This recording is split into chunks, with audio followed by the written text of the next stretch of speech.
Marvel, it starts when it links with a great clock of the Super God Academy. This video is purely for entertainment and does not infringe on copyrights or laws. The rights to the novel and image belong to the original author. We do not claim ownership. Don't like waiting and want to listen to this fanfic in full now? Subscribe to our Patreon, where you'll find the best fanfics. Chapter 626 Our Choice, we pay for it ourselves. It's not just me. My brothers and sisters and I have decided to challenge 3 Supremas at the same time. Xianxia thought that Hila was worried that he would challenge 3 Supremas alone, so he said that there were 3 of them going together. Even if there are 3 of you, so what? Besides, your brothers and sisters should be the 2 teenagers following you. Their strength is not as strong as yours, and they don't have the blood of the Aesir. If you challenge one of the Supremas alone, at least you still have a chance. But now the 3 of you are fighting against 3 Supremas together, which means you have 2 more burdens. Odin obviously didn't respect Zhao King and Xiaoyan very much. After all, they were not his grandchildren. Only the Xianxia in front of him truly had the blood of the Aesir. They were his relatives. Although they were relatives from other multiverses, they were still relatives. You don't understand them. Although they don't have the blood of the Aesir, they are not weaker than me at all. Xianxia didn't like others talking about his brothers and sisters like this. No matter where or when, Zhao King and Xiaoyan are his right-hand men. How could they become a burden to him? Well, maybe what you said is true, they are as strong as you, but the strength of the Supreme is too strong. You can't win at all, neither you nor your brothers. Odin knew that he had said something wrong before. But his original intention was to tell Xianxia how powerful the 3 Supremas they were about to challenge were, and to make Xianxia give up that unrealistic idea. This is already an agreed matter, and it is absolutely impossible to change it, Xianxia said firmly. Did your father and mother stop you? Hila questioned. This matter was decided by us from the beginning, and we never told our father and mother, Xianxia said.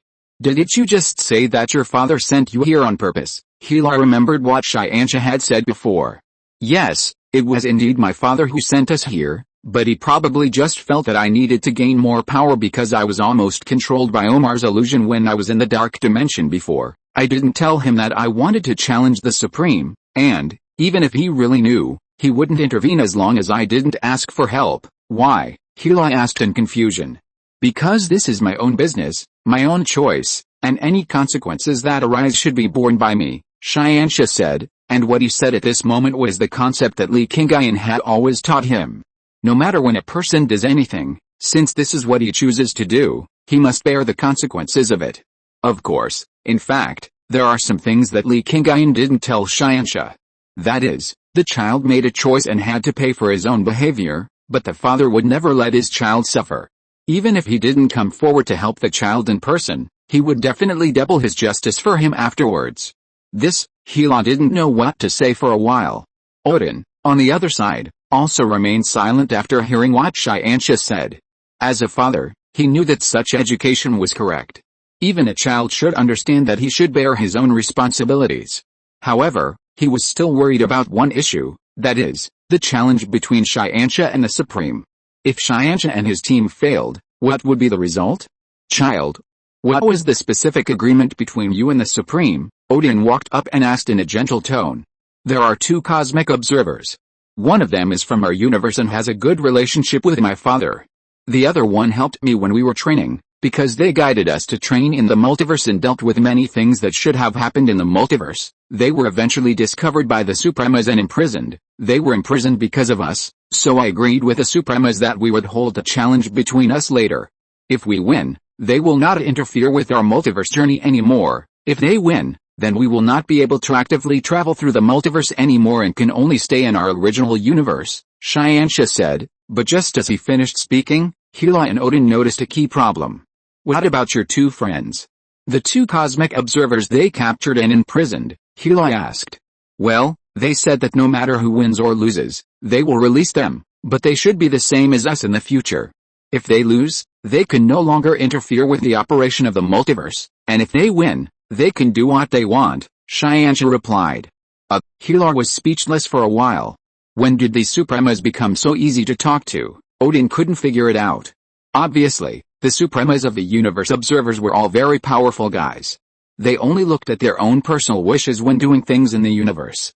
Now someone has directly destroyed their style of doing things and even directly interfered with the operation of the multiverse, but they didn't ask for any punishment. By the way, who is your father? Odin thought about it and felt that the only possibility should be because of Xianxia and his father. Because only when their background is strong enough can they really make the Supremas of the universe observers dare not defend them easily. Only this reason can explain why the Supremas of the universe observers suddenly become so reasonable. This, Xianxia hesitated. If he directly told the true identity of his father, he didn't know if it would have a major impact on the world.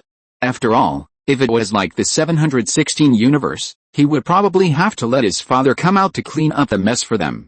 Well, Xianxia knew about these things. When he returned to the super god civilization last time, Hela had told him about it. Is there a problem? Hela saw Xianxia's hesitation at the moment. I'm afraid that after I tell you, it will make you feel resentful, and it will affect your future development. Xianxia looked at Hela and said. Chapter 627. It's good to have someone to cover the back. If Li Qingyun's identity is revealed, the person who will have the greatest impact on this world is naturally Hela. After all, Xianxia is Hela's child.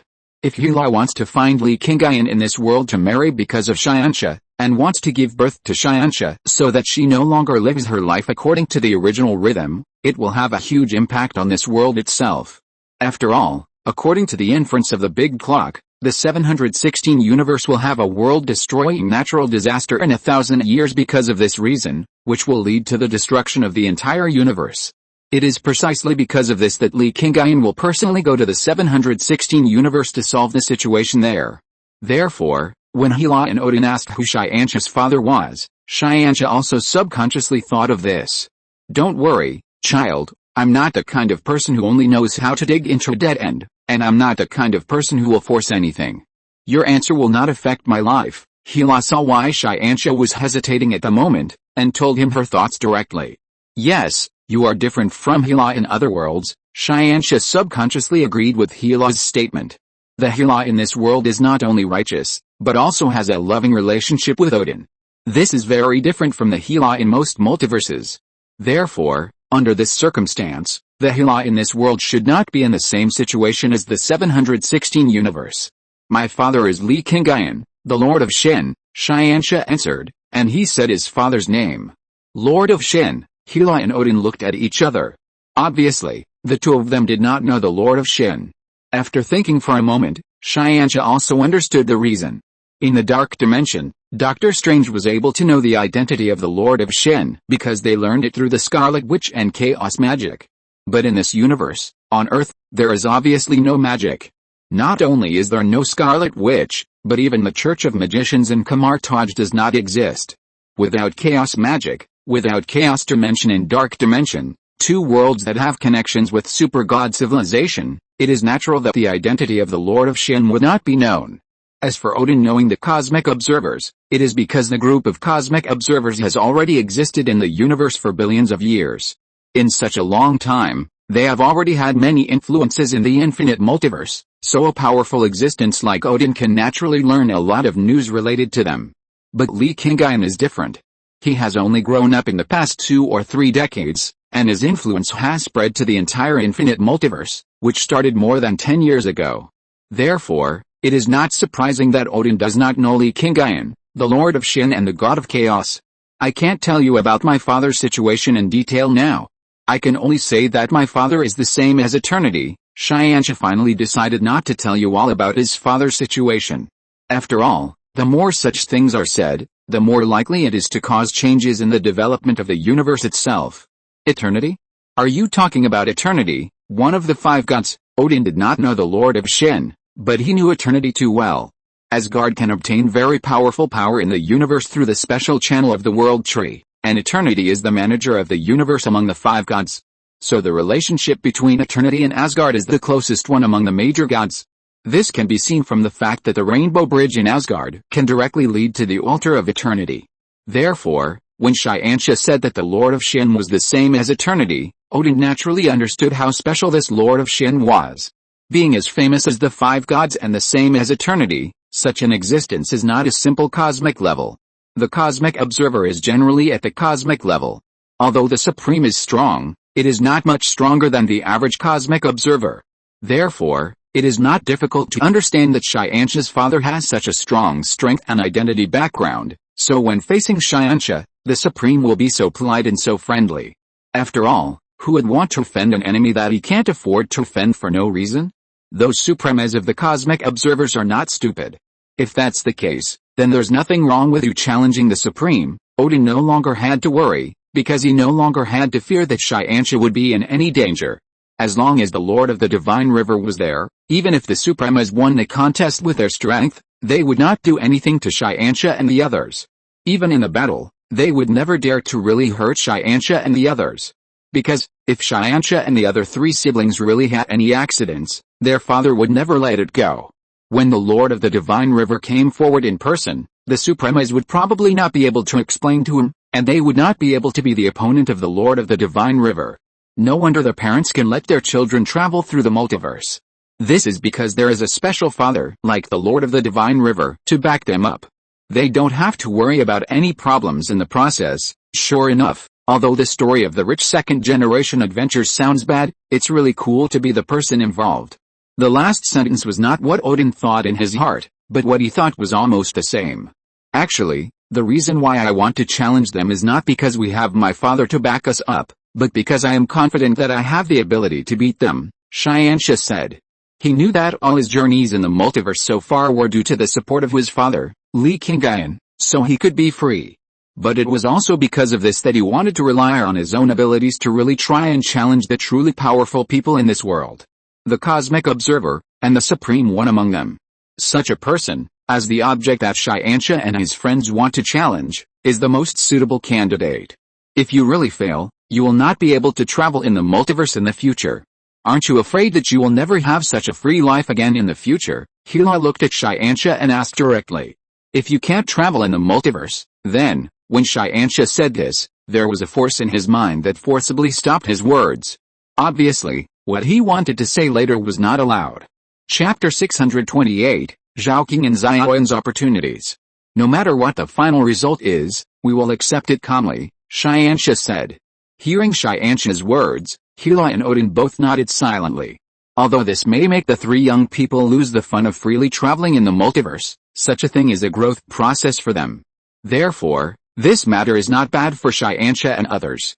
Well, you are right, Hela nodded and said. There are still some powerful weapons here in Asgard. Maybe I can prepare one for your brothers and sisters so that they can also have the power of the Aesir. Odin said that he was very happy to help Xianxu, his grandson. No need, Xianxu directly rejected Odin's kindness. My brothers and sisters are different from me. Although they don't have the genetic blood of the Aesir, they also have very powerful power. I believe that even without the power of the Aesir, they can still exert enough combat power. Moreover, the weapons in their hands are not worse than my eternal spear, Xianxu said. In terms of blood strength, Zhao King and Xiaoyan's genetic blood is definitely not inferior to Xianxu. You know, these two people inherited the genes of the Scarlet Witch, which means that they both have chaos magic. As one of the three major forces of the Super God universe, the power of chaos magic is definitely not much stronger than that of the Aesir, a race of gods that are affected by a certain degree of dark energy in the world. If you really count, even in the entire infinite multiverse, the only ones who can compete with chaos magic, apart from the three major forces, are the five great gods and the dimensional demons. Moreover, if these are the three major forces in their complete form, their power is even stronger than that of the dimensional demons. You know, although the god of the underworld, Zizan, is the lord of the chaos dimension, the chaos magic possessed by the chaos dimension is not all the chaos magic in the universe. Scattered in the infinite multiverse, the amount of chaos magic mastered by each Scarlet Witch is very huge. Well, if you say so, then it should be certain. Odin did not force it. Anyway, with their extremely powerful father in the lead, the three children would at most lose a game, and there would be no actual damage. Therefore, he did not need to worry too much about the three children here. I have been out for a while, it is time to go back and reunite with them, and then go to find the Supreme, Xianxu said. Well, okay, Odin nodded, and then waved goodbye to Xianxu. Come on, I'll take you there. Hela walked in front, leading Xianxu. Xianxu did not refuse, and followed behind Hela. The two walked side by side towards the Rainbow Bridge together. Along the way, the two did not say anything, But they actually understood that this was the last fate of the two of them. Different universes, although they are the same two people, but the relationship is different. With the personality of Hela in this universe, she may find someone she likes to marry again, or for the sake of Asgard, she may choose not to marry again and simply be a queen for the country and the people. But no matter what, she would not go to great lengths to find Li Qingyun like Hela in Universe 716, nor would she cause a major cosmic disaster. Well, after sending you thousands of miles, we must say goodbye. What's more, I am just your child from another universe. Our life trajectories should not be intertwined. Xianxia had come to the activation device of the Rainbow Bridge again at this moment, and said goodbye to this Hela directly. Well, go and do what you want to do, Hela nodded, without any intention of keeping him. Your Highness, I will send you off. After Hela finished speaking, he inserted the longsword in his hand directly into the activation device of the device and activated the function of the Rainbow Bridge. Xianxia flew towards the earth so quickly under the traction of the energy generated by the Rainbow Bridge. When Xianxia returned to the earth, he did not see Zhaoqing and Xiaoyan, but Thornton and Xiaolin were waiting on the lawn of the campus. You two? Where are Zhaoqing and Xiaoyan? Xianxia looked at Thornton and the two in front of him with some doubts and asked directly. Xiaoqing has discovered some interesting things and is researching and developing them. It seems that she intends to integrate them into her body to strengthen her strength, Xiaolan answered first. This is the way to become stronger that Xiaoqing discovered, and Xiaolan subconsciously feels very proud. This little girl has unknowingly developed a liking for Xiaoqing, and has already regarded Xiaoqing as the most admired idol. Therefore, if Xiaoqing has any amazing moves, she will appreciate and praise it. However, the power she controls is different from that of Xianxia and others who came out of the super seminary, so she only gave a general idea, but could not express what Xiaoqing and others are researching.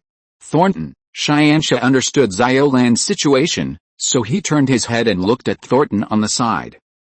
It seems that the combination of mutant genes and super god factors can make the sacred atoms evolve a second time.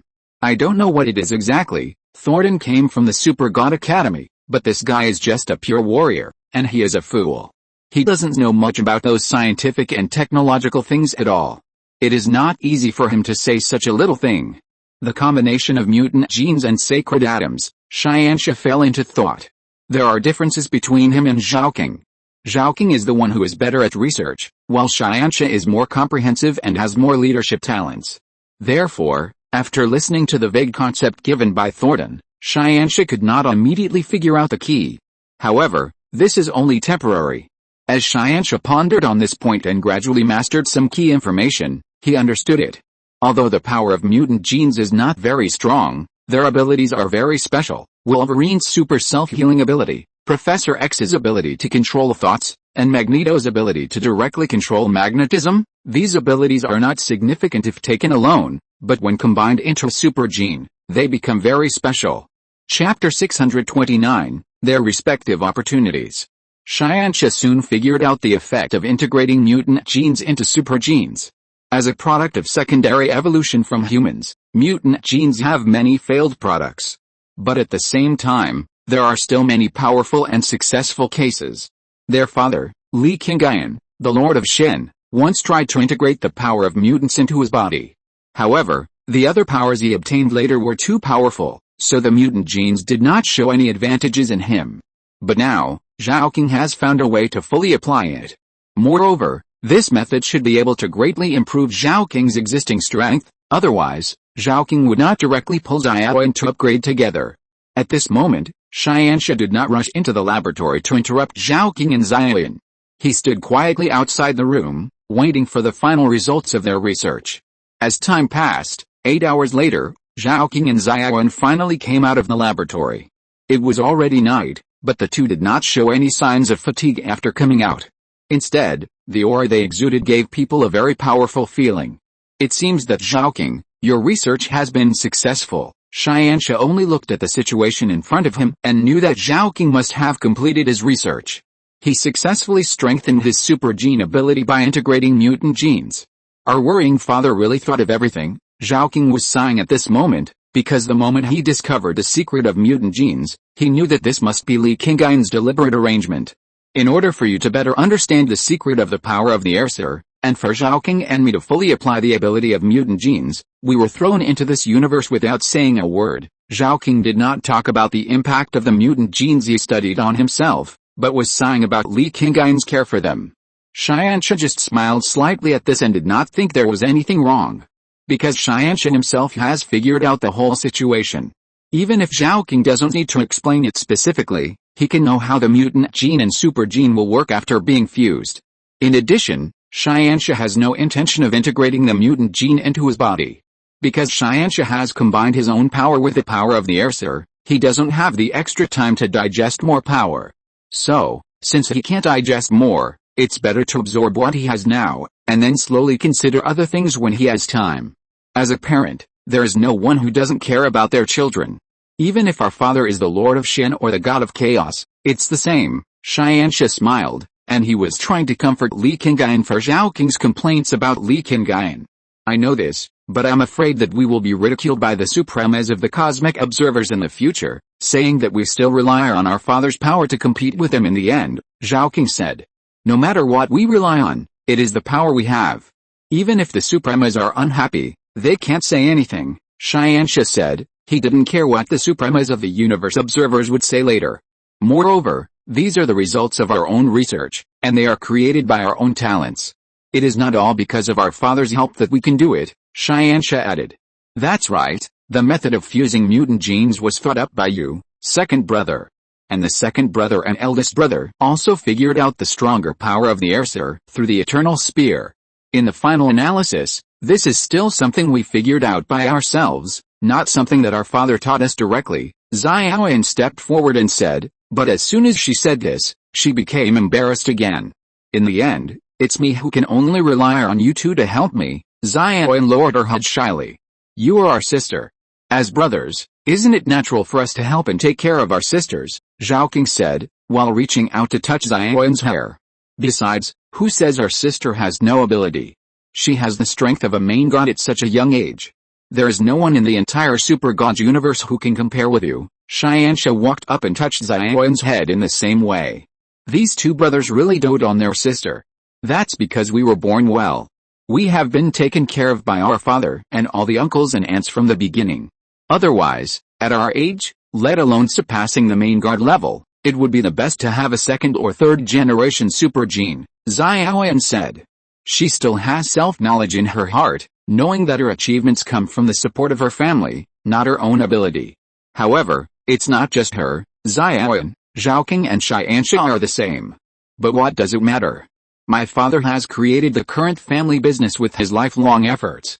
If they, as children, can't inherit it, what's the point of creating this family business? Don't belittle yourself. Xianxia's tone became more serious. Yes, I'm just sighing. When did I ever underestimate myself? Xiaoyan giggled.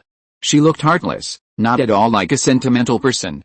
That's right, this is our good sister. Zhaoqing saw Xiaoyan return to her usual appearance and praised her proudly.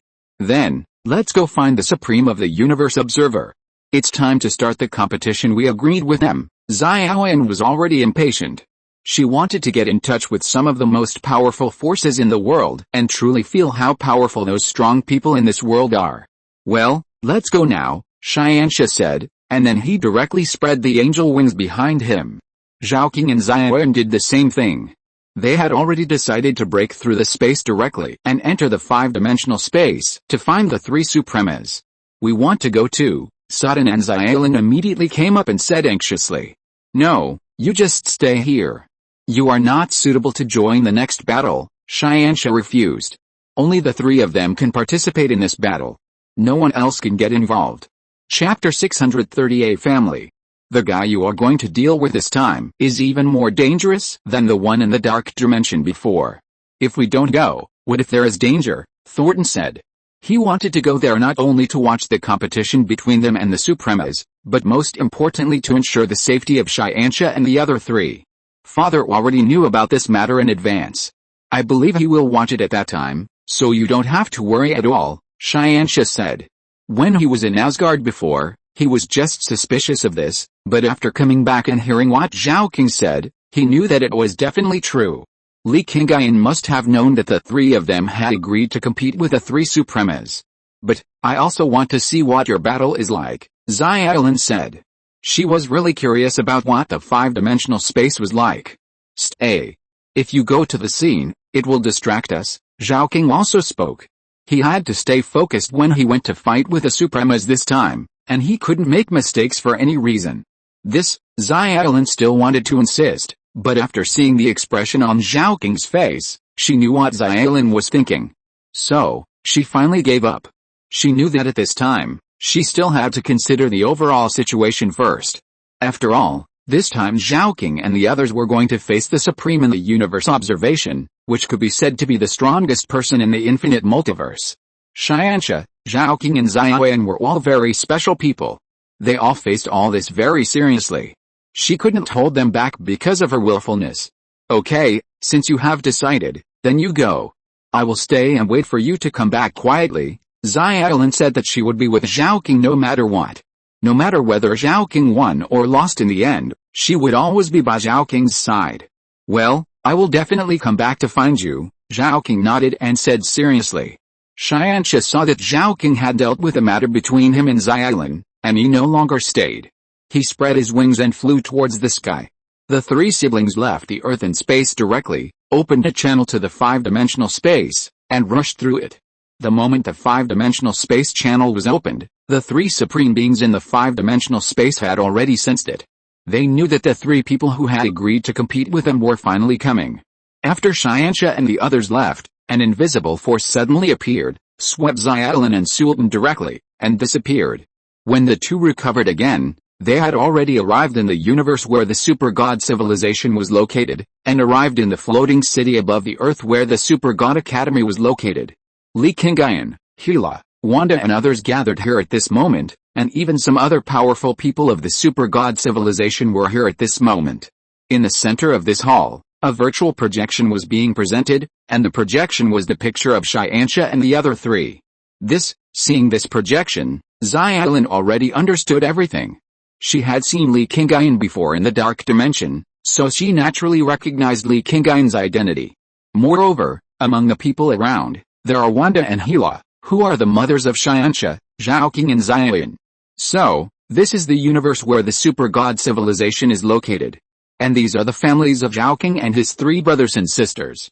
It turns out that what Zhao King said is true. You have always known their situation and what they are going through, Xiaolin sighed. Seeing these people gathered here at the moment, seeing that everyone is watching this competition, Xiaolin's heart is relieved. She knows that as long as these people are there, Zhao King and others will never be in danger. Child, come to me, Wanda waved and called Xiaolin. As a mother, Li Qingyun must have told Wanda about the things between Xiaolin and Zhao King a long time ago. Now that she saw Xiaolin for the first time, and saw that Xiaolin was so concerned about her son, Wanda felt warm in her heart, and she also wanted to get closer to her future daughter-in-law. Hearing Wanda's call, Xiaolin was a little hesitant at first, but after seeing Wanda's appearance clearly and recognizing that she was Zhao King's biological mother, she blushed and walked towards Wanda. An ugly woman must meet the father-in-law of the family.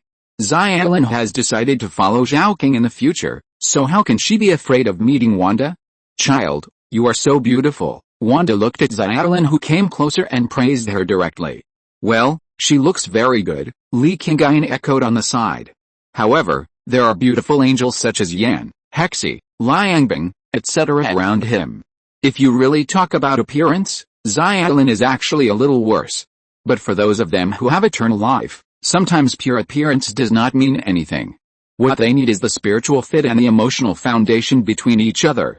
Moreover, with the super god technology in the current super god academy, things like appearance can be changed at any time and can be improved at any time. Like Wanda and Hila, they have also changed after integrating the super gene. Although the basic appearance will not change, the perfect figure, fairer skin, more delicate facial features, etc., will gradually develop under the influence of time. Now, when Li Qingyun is with all of them, he cares more about the feelings between each other, rather than pure appearance. It is true that love begins with appearance, but ends with the heart. If they are not loyal to each other, it will be difficult to get together in the end, just like the goddess of death. She was also with Li Qingyun, but not together now. Although Death has always wanted to be with Li Qingyun again, Li Qingyun has always refused. The reason for all this came from Death's initial thoughts of infidelity. If Death wants to return to Li Qingyun, she must prove that she can put down her past dissolute nature and put away her heart. However, the process of this test is long. At least in the past 10 years, Li Qingyun still did not let Death pass. For these gods with eternal lifespans, if they can't persist for more than 10 years, how can they guarantee that they will never betray in the infinite years to come? Therefore, for Li Qingyun, now with Xiaolan, he still hopes that he and Zhao King can develop a true relationship, and everything else is secondary. Chapter 631 The Promised Competition. While Wanda was getting acquainted with Xiaolan, the three Scientists in the virtual projection had already started to make contact with the three Supremas. They crossed the dimensional space barrier and entered the five-dimensional space from the real universe. Looking at the three Supremas in purple robes, who looked very noble, they did not feel inferior at all. Perhaps, the Supremas are the pinnacle existence that other people in the universe cannot reach in their lifetime. But for Xianxia and the other three, they have been surrounded by such people since they were young. Moreover, their father's identity and status are much higher than those of the three in front of them. You are finally here. Supreme One walked up and looked at Xianxia, the eldest brother standing in front of the three siblings. Since we have already agreed, we will naturally come as promised, Xianxia answered. His tone was neither humble nor arrogant, his eyes were firm, and his posture was upright. So, you have solved the Lord of the Dark Dimension, Dormammu? Supreme Two asked with a little surprise. No, Xianxia shook his head. Then why are you here so soon? Supreme One was much more polite than the other two Supremas when facing the three siblings. Hearing Xianxia's denial, he was curious about what was going on. Dormammu relies on dark magic to exist. As long as there are dark magicians who believe in him in the infinite multiverse, he is immortal. So, even if we really find Dormammu, we can't kill him. Xianxia didn't hide it. Anyway, these things can be easily investigated by the Supremas. After all, their organization of cosmic observers is so huge, and they have been monitoring the affairs of the entire infinite multiverse. It must not be difficult to investigate some secrets in the universe. Although it cannot be killed, it can be sealed. With your father's ability, he should be able to find a way to seal it, Supreme One said. Dormammu was killed by my father, and his strength has been greatly reduced. Although he is still alive, he is barely surviving. Moreover, the Dark Dimension is now ruled by his niece Clea, and it is unlikely that he will rise. So, there is no need for us to go to great lengths to find him. After Xianxia said this, Supreme One nodded silently. Indeed, with Dormammu already suffering a severe blow and his base being ruled by others, it is already very difficult for him to recover. After Xianxia had understood all of this, he chose to ignore the whole thing, and there was nothing wrong with it. We are here today to fulfill our promise and compete with you. Zhao King stepped forward and looked at the three Supremas opposite. In this battle today, you and I will definitely be the winner, and how the infinite multiverse will develop in the future will also be decided by us, Zhao King said. The battle between them and the Supremas is inevitable. Moreover, the two sides have officially met in the five-dimensional space, so it is time to start the competition. Are you sure that you don't need to spend more time preparing? Supreme Number 2 asked, and he did not do this because he wanted to care about Xianxia and the others and wanted to give them more time to prepare. His real purpose was to make sure that Xianxia and the others would have no reason to regret in the future. After all, the key to the entire competition is based on whether Xianxia and the others can keep their promise. With Li Qingyun, a special strong man, the Supremas, have no way to use their real means when facing these three siblings. Therefore, only by convincing them and admitting that their continuous travel through the multiverse is a destruction of the infinite multiverse, can they completely stop them from continuing to travel between the infinite multiverses. Since we are here, it's time to start the competition. Xiaoyan also stepped forward to express his attitude. Since you have decided, let's take a good look today. As the descendants of the god of chaos, how powerful you are. When Supreme Number 3 spoke, a burst of purple energy spread from his body. The three Supremas of the cosmic observers have already started preparing for the battle. All they saw was that a set of golden armor appeared on the three of them at the same time, and three weapons formed by the condensation of purple energy appeared in their hands one after another. A mace, a long sword, and a pair of gloves. The Supremas of the cosmic observers have a powerful fighting force that can easily crush the infinite Ultron, and they don't need to use weapons when facing ordinary opponents. But now, They have to face the three brothers and sisters of Xianxia, and these three people have already possessed the strength that is no less than that of the cosmic observers, so they also took a serious attitude to fight them. Seeing the Supremas wearing armor, Xianxia and the other two did not hesitate at all, and began to summon their own armor. Different from the unified golden armor of the Supremas, the armor of the three brothers and sisters has their own style. Xianxia's dark armor is made of multiple metals, and the patterns engraved on it are the runes of Asgard, which further strengthens the armor itself. Zhaoqing is wearing pure dark element armor. In addition to strengthening its own defense, the most important thing is that it has the ability to assist Zhaoqing in using the space-time gene. Xiaoyan is wearing a set of silver armor, just like the angel's armor, which is more focused on beauty, but not much for strengthening the body's defense. But Xianxia and the other three were originally super warriors, so they didn't need much armor. Their own divine body level was their greatest defensive capital. Therefore, wearing armor is more for the convenience of fighting and out of respect for the opponent. Of course, Xianxia and the others also took out their weapons.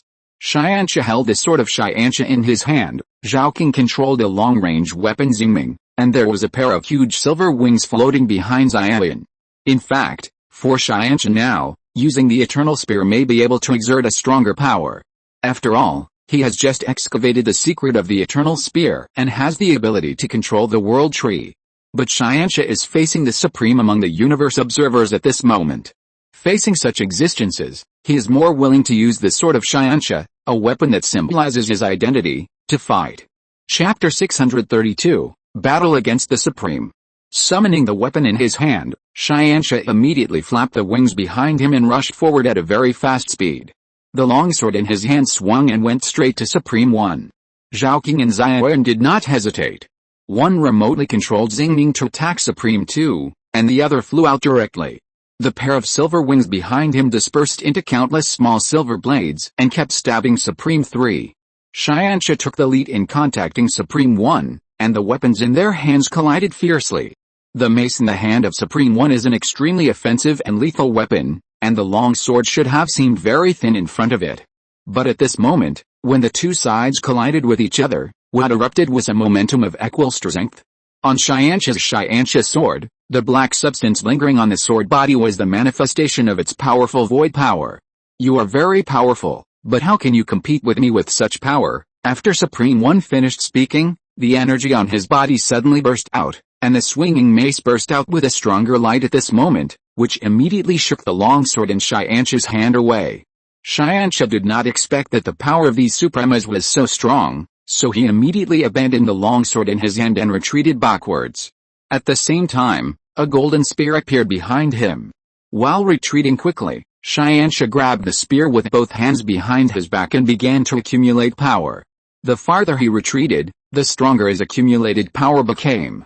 The flashing thunder burst out directly in an instant, so that the original five-dimensional space was about to break directly. Then, the battle scene began to change, and the original five-dimensional space faded directly at this moment, turning into a simple real universe.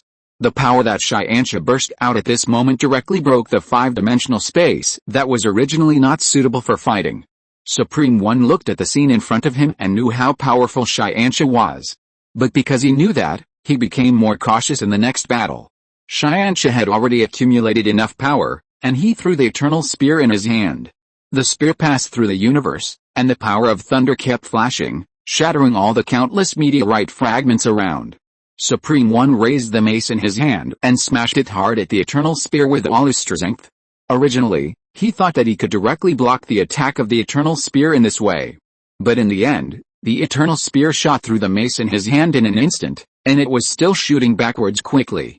In the end, the eternal spear fell on an asteroid in the distance. The asteroid was penetrated by the eternal spear with thunder in just an instant, and the entire planet exploded directly at this moment. It was nothing for Supreme One's weapon to be shot through. But if the asteroid was shot through, the internal structure of the planet would be completely disrupted. Therefore, after being attacked by the Spear of Eternity, the asteroid was not shot through but exploded directly. You destroyed a planet with just one strike. How can we not be on guard against such an action? Supreme One looked at the broken asteroid behind him and began to persuade Xianxia again. In fact, This kind of persuasion did not appear in the What If series when the Supremas faced Captain Carter and others. The reason is very simple, because they are facing three sons of gods at this moment, while in the What If series, they are facing only a group of mortals. No matter who they are, even gods, they will avoid danger and seek good fortune. Knowing that they cannot afford to offend the person in front of them, the best way is to persuade the other party. Just like at the end of the What If series, the Supremas were willing to sit down and talk with those people because they were thrown into the universe where the Dark Doctor Strange was by Captain Carter, and the energy in their bodies was forcibly suppressed by the Dark Doctor Strange. I just destroyed an insignificant asteroid, and you used this to lecture me, but you chose to stand by and watch. Sometimes the entire universe will be destroyed at once. Why don't you feel guilty about this? Xianxia would not feel guilty because of the weak preaching of Supreme One. For Xianxia, the cosmic observers originally observed the infinite multiverse. They obviously had many ways and opportunities to influence and interfere with the development of the multiverse, but they still turned a blind eye to the crises in these worlds. Their indifference was more serious than the damage they had caused now. What we did was just to maintain the original natural development of the universe, which is different from your behavior of forcibly interfering with the development of the universe, Supreme One explained. Yes, since you don't forcibly interfere with the development of the universe, you should have persisted to the end. Why do you bother us, you? Supreme One was so shocked that he didn't know how to answer immediately. Xianxia's words directly blocked all his arguments, because no matter what he said, it seemed that he was not right. If we should not care about the natural development of the infinite multiverse, then Xianxia and his people are also people in the infinite multiverse, and what they do should not have anything to do with the universe observer itself. But if he should care, then why should he imprison Soros and Socks? Isn't that redundant? The conflict between us cannot be resolved by words, so don't think about using your pale words to persuade me, Xianxia said, and his hand moved again, and the two weapons, the sword of Xianxia and the spear of eternity, returned to his hands. He held the spear of eternity tightly in his right hand and held the hilt of the sword in his left hand in reverse. The power of the void and the power of the air around his body were still radiating outward. You are right, we can only decide who is right and who is wrong through this battle. After the Supreme One finished speaking, the mace in his hand burst out with a strong purple light again and rushed towards Xianxia. The two people touched each other again, and this time, neither of them could gain the upper hand in a short time. Xianxia's spear and sword attack alternately, while the Supreme used the mace in his hand to parry and counterattack. Neither of their attacks was 100% effective, and neither of their defenses was perfect. Xianxia's sword chopped directly on the neck of Supreme Number 1, leaving a bright red cut, which then healed instantly. Supreme Number 1's mace hit Xianxia's shoulder hard, and the entire shoulder shattered instantly, but then the sacred atom quickly repaired itself. Chapter 633 Xiaoqing vs Supreme Number 2. While Xianxia and Supreme 1 were fighting fiercely, Xiaoqing and Xiaoyan were also fighting fiercely with Supreme 2 and Supreme 3. After Xianxia shattered the five-dimensional space, the four of them had already arrived in the real universe, but because they fell directly from the broken five-dimensional space, their respective locations were not very close. Xiaoqing was now landing on a huge Lois planet. The strong wind and dust raised by the Western Zhou dynasty covered the entire sky.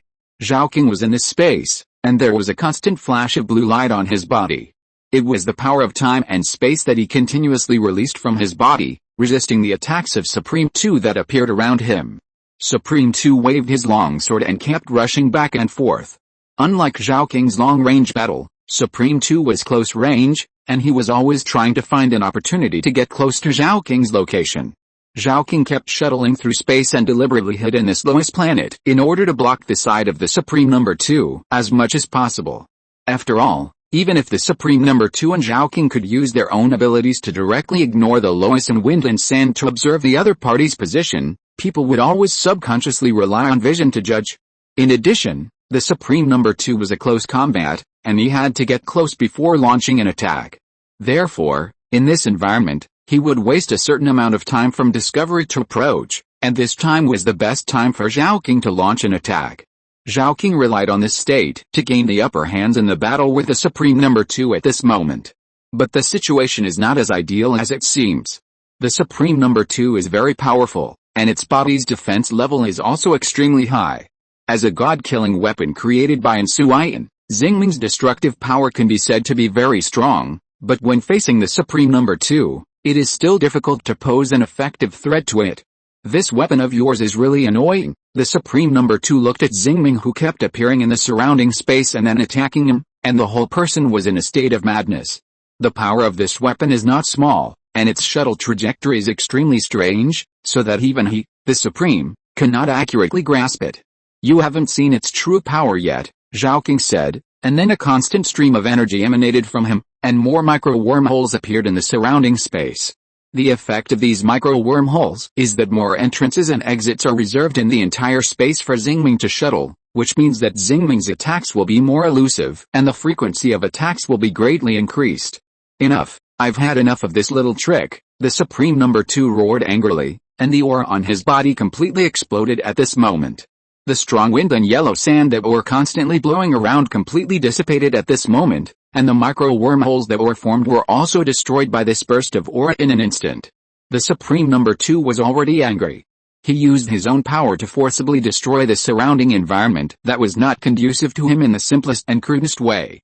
Although this might lead to a subversive change in the original special planetary environment. But it didn't matter. If he didn't do this, he would be annoyed to death in a short time. You are indeed worthy of being the Supreme.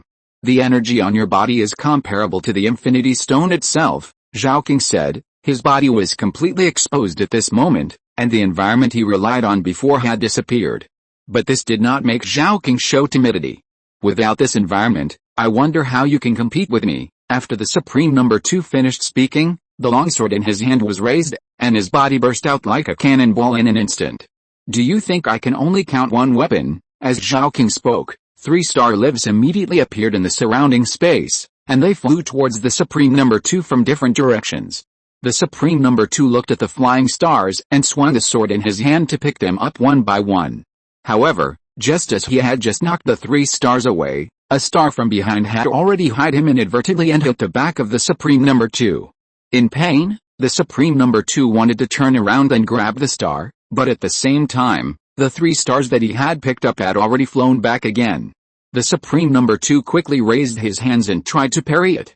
However, the power of the star attack on his back suddenly increased, which interfered with the movement of the Supreme Number 2. Then, without exception, all 4 stars fell on him, and crushed him from 4 directions at the same time.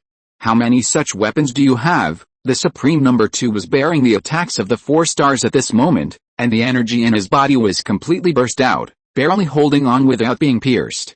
If another star appeared at this time and attacked his head directly, I'm afraid he would really have a hard time dealing with it. Who told you that these are 4 different weapons? Zhao King said, and at this moment, he had summoned a silver longsword in his hand. How could he have only this 1 star destiny in his hand as a prince from the super god civilization? It's just that the star destiny is the most suitable for the time and space gene in his body, so he uses this star destiny to fight more often. At this moment, the star destiny has controlled the Supreme Number 2, so naturally he has to use other weapons to make up for it. This is not a different weapon, this is a different time and space projection of a weapon. After all, the Supreme Number 2 also grew up relying on technology. Their group of cosmic observers was once a life group in the universe and an independent civilization. However, as time went on, they eventually developed such powerful technology and possessed such powerful power, and finally became cosmic observers. Therefore, Zhao King only needs to observe carefully the abilities that he has achieved through scientific and technological means at this moment, and he can naturally understand some of the situation. Finally figured it out, huh? Zhao King said, while suddenly jumping up and slashing at the head of the Supreme Number 2. If you figure it out, you can crack it. After Supreme Number 2 finished speaking, the energy on his body exploded again, but this time the purpose of the explosion was not to affect the surrounding environment on a large scale, but to directly impact the 4 star lives. With the impact of the energy, the other 3 projections from different time and space directly dissipated, leaving only the only star life in the real time and space. If you're listening to this novel on a channel other than Fanfic World, it means they downloaded and uploaded it without effort. We cordially invite you to visit our channel, Mundo Fanfic Novelis. There you'll find the original version of this story and you can explore many other novels of various genres. We're waiting for you to immerse yourself in a world of incredible novels. Chapter 634, Configuration of the King Level Weaponry. Without the 4 stars suppressing him from different angles at the same time, Supreme Number 2 successfully recovered his ability to move. He raised the long sword formed by the condensation of purple energy in his hand to block Zhao Qing's heavy blow directly.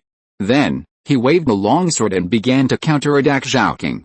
Zhao Qing kept parrying with the silver longsword in his hand, and the attack of the stars never stopped. They kept appearing from the surrounding space to help Zhao Qing fight against the Supreme. At the same time, on another planet, Xiaoyan was also fighting with Supreme Number 3. The battle between these two people was not as fierce as the previous two. Xiaoyan sat directly on a rock at this moment, and countless silver blades lingered around him, flying towards Supreme Number 3 continuously. Why are these weapons endless? Supreme Number 3 kept waving the gloves in his hands, knocking these silver blades away one by one. However, these silver blades were just like the raindrops falling from the sky, which were simply endless. I have tens of thousands of silver blades, and you only knock them away every time, not destroy them. Naturally, I can control them endlessly to launch continuous attacks on you, Xiaoyan said, and she seemed to be sitting here leisurely, but in fact it was not easy. The number of silver blades and the speed of attack were all supported by Xiaoyan's own computing system. In other words, Xiaoyan has been performing high-intensity data calculations. If it weren't for the 6 infinite gems on her body, these 6 infinite gems provided Xiaoyan with a constant supply of energy support. She really couldn't do it to this extent. It seems that what Aunt Yan said is really right. As a king, you should sit on the throne and make the enemy disappear in a snap of your fingers. I am really more and more curious about what kind of existence is the most powerful and outstanding king of gods in the super god universe in 30,000 years. In Aunt Yan's mouth, Xiaoyan sighed, and the king of gods she was talking about was naturally the holy Kesha of the super god universe. Xiaoyan followed Angel Yan to learn the means and skills of fighting, and Angel Yan has been a student of Holy Kesha for the past few thousand years. So, from this point of view, Xiaoyan can actually be regarded as Kesha's disciple, and their fighting styles and fighting abilities can be said to be of the same origin. The Silver Wing, Kesha's most proficient weapon, was prepared by Angel Yan for Xiaoyan. Not only that, Angel Yan even copied the weapons in Kesha's arsenal for Xiaoyan. In addition to the silver wing that Xiaoyan is using at the moment, there are also weapons such as the Angel of Judgment and the Angel Cloud Shield, which are all prepared. Are you really so relaxed that you can sit there and sigh when facing me? The Supreme Number 3 looked at Xiaoyan's leisurely appearance, and the anger in his heart was rising little by little. Moreover, he had noticed how bad his current situation was. Although he relied on his own ability to easily block Xiaoyan's attack, he was consuming energy in the process, and his physical strength was constantly decreasing. In this case, if he couldn't find a way to crack it for a long time, it would probably not take long for him to exhaust all his physical energy and be completely killed by Xiaoyan. Are you ready to use your real skills? Xiaoyan looked at the Supreme No. 3 who had already started to adjust to his state, and knew that he was already preparing to attack. Come on, I'm a little bored sitting here, so I'm just going to stretch my muscles, Xiaoyan said, and at the same time, the Angel Cloud Shield was ready to start in her dark matter plane space. Now she was facing a Supreme, and Xiaoyan had never been the slightest bit of contempt or neglect. Then it's as you wish, Supreme Number 3 said, clenching his fists at the same time and colliding with each other. The moment the fists collided, an extremely strong energy spread, and all the silver blades that were constantly flying towards Supreme Number 3 were blown away at this moment. Supreme Number 3 stepped forward quickly and pulled his right hand back. This was to accumulate power, condense all his strength into his fist, and then punch it out fiercely. Even if it was just a normal person, he could exert his own power to a higher level and deal higher damage under such a situation of accumulating power. What's more, the one who was punching like this at the moment was a Supreme. He not only pulled his fist back to increase the speed and explosive power of his punch, but also quickly gathered the energy in his body to his fist in the process. Boom! The moment the fist was thrown, it was like the sound of a bomb exploding, and the fist had not even touched Xiaoyan at this moment. It was just the effect of the punch. Seeing this, Xiaoyan immediately pushed her hands forward, and a silver shield was summoned directly from her dark plane space, blocking her in front of her. The next moment, a powerful shock wave spread out, and the entire planet seemed to begin to shake at this moment. The entire planet was constantly trembling under the impact of this violent energy. Mountains and rivers began to collapse, and deep gullies appeared on the plains. That is to say, There is no life on this planet, otherwise this situation at the moment would be enough to kill all the life on the entire planet in an instant. The thick smoke gradually dissipated, and a very deep gully appeared where Xiaoyan was standing before. At the end of the gully, a huge silver angel was supporting a silver shield with both hands. On the shield, a fist mark was clearly visible. In between the silver angel and the shield was Xiaoyan herself. She had not suffered any actual damage at the moment, but the effect of the attack just now had made her use all her strength to withstand it. Moreover, she had been prepared in advance. In addition to the angel cloud shield, she also summoned the angel of judgment.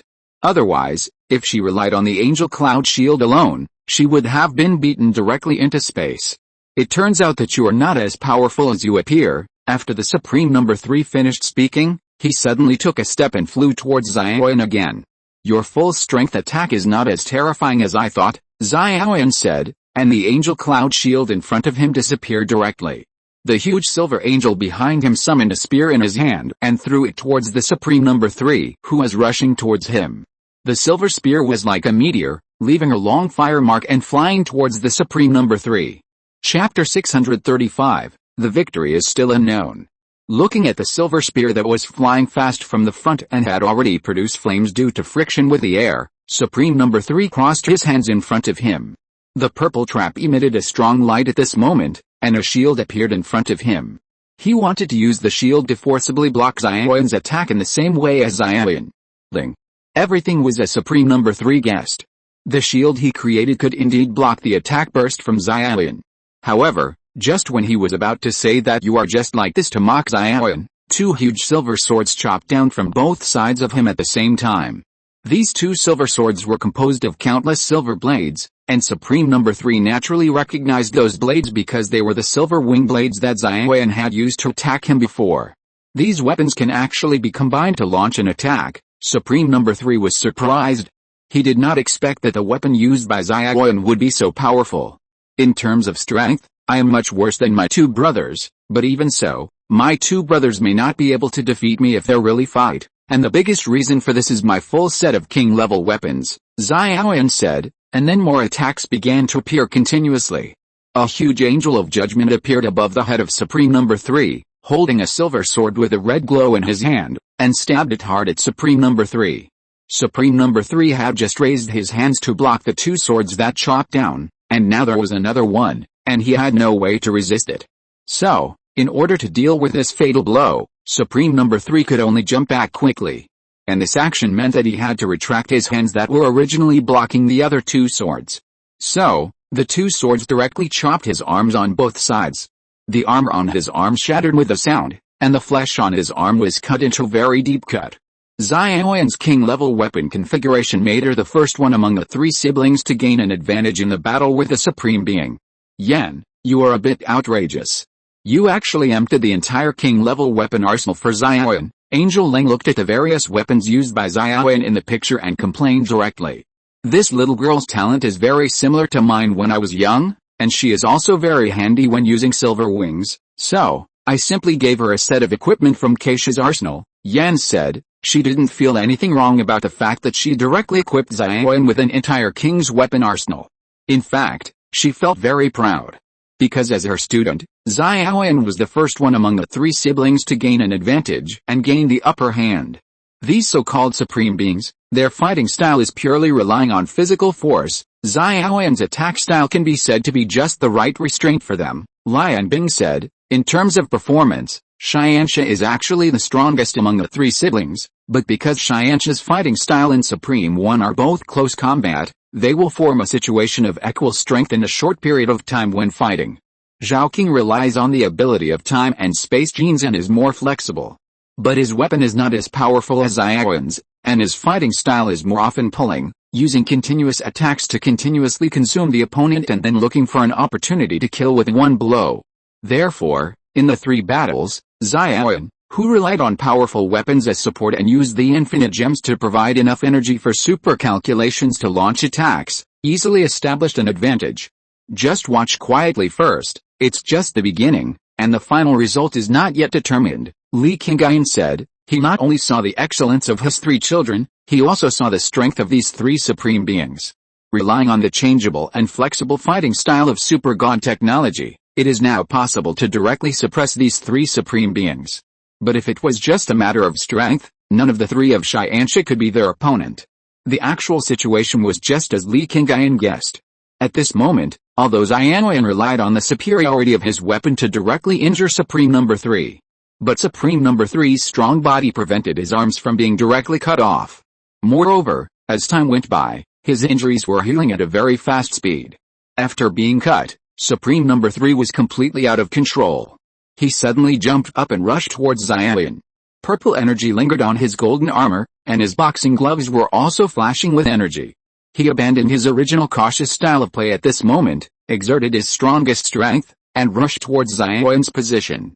Xianxia saw the Supreme Number 3's move, and immediately summoned the Silver Wings back, and used the previous method to control the Silver Blades to shoot at Supreme Number 3 continuously. But this time, Supreme Number 3 did not choose to evade. He did not even swing his fist to knock the Silver Blades away. Instead, he carried the Silver Blades and rushed directly towards Xianxia. Xianxia realized that the purpose of Supreme Number 3 was to get closer to him by getting injured, so he quickly summoned the Angel Cloud Shield to block it. But Supreme Number 3 had been blocked by the Angel Cloud Shield once before, so how could he let the Angel Cloud Shield destroy his attack this time? So, he jumped directly, went around the top of the Angel Cloud Shield, and then punched hard. Xianxia was prepared and quickly jumped back to avoid it. In an instant, a huge deep pit was blasted out of the ground by the fist of Supreme Number 3, and the splashing oil blocked Xianxia's vision. Then, Supreme Number 3 rushed up before Xianxia could react, and a left hook hit him directly in the abdomen. At this moment, Xianxia's body was like a rocket, and was hit directly into the sky, even passing through the atmosphere and directly hitting a meteorite in outer space. The appearance of this scene shocked everyone watching the battle in the floating city of the Super God civilization. Wanda was so excited that she stood up directly. This is her child, and someone is hurting her child now. However, a gentle force comforted her the moment she stood up, and Wanda's manic emotions were quickly suppressed. This is what the child must experience. We can't intervene too early, Li Qingyun persuaded, and his words finally made Wanda suppress the violent chaos magic in her body. Chapter 636. A broken head is only a minor injury. Wanda's emotions were controlled by Li Qingyun. But this did not mean that Wanda was not angry. In fact, it was not just Wanda, Angel Yan was also very angry. That was her student.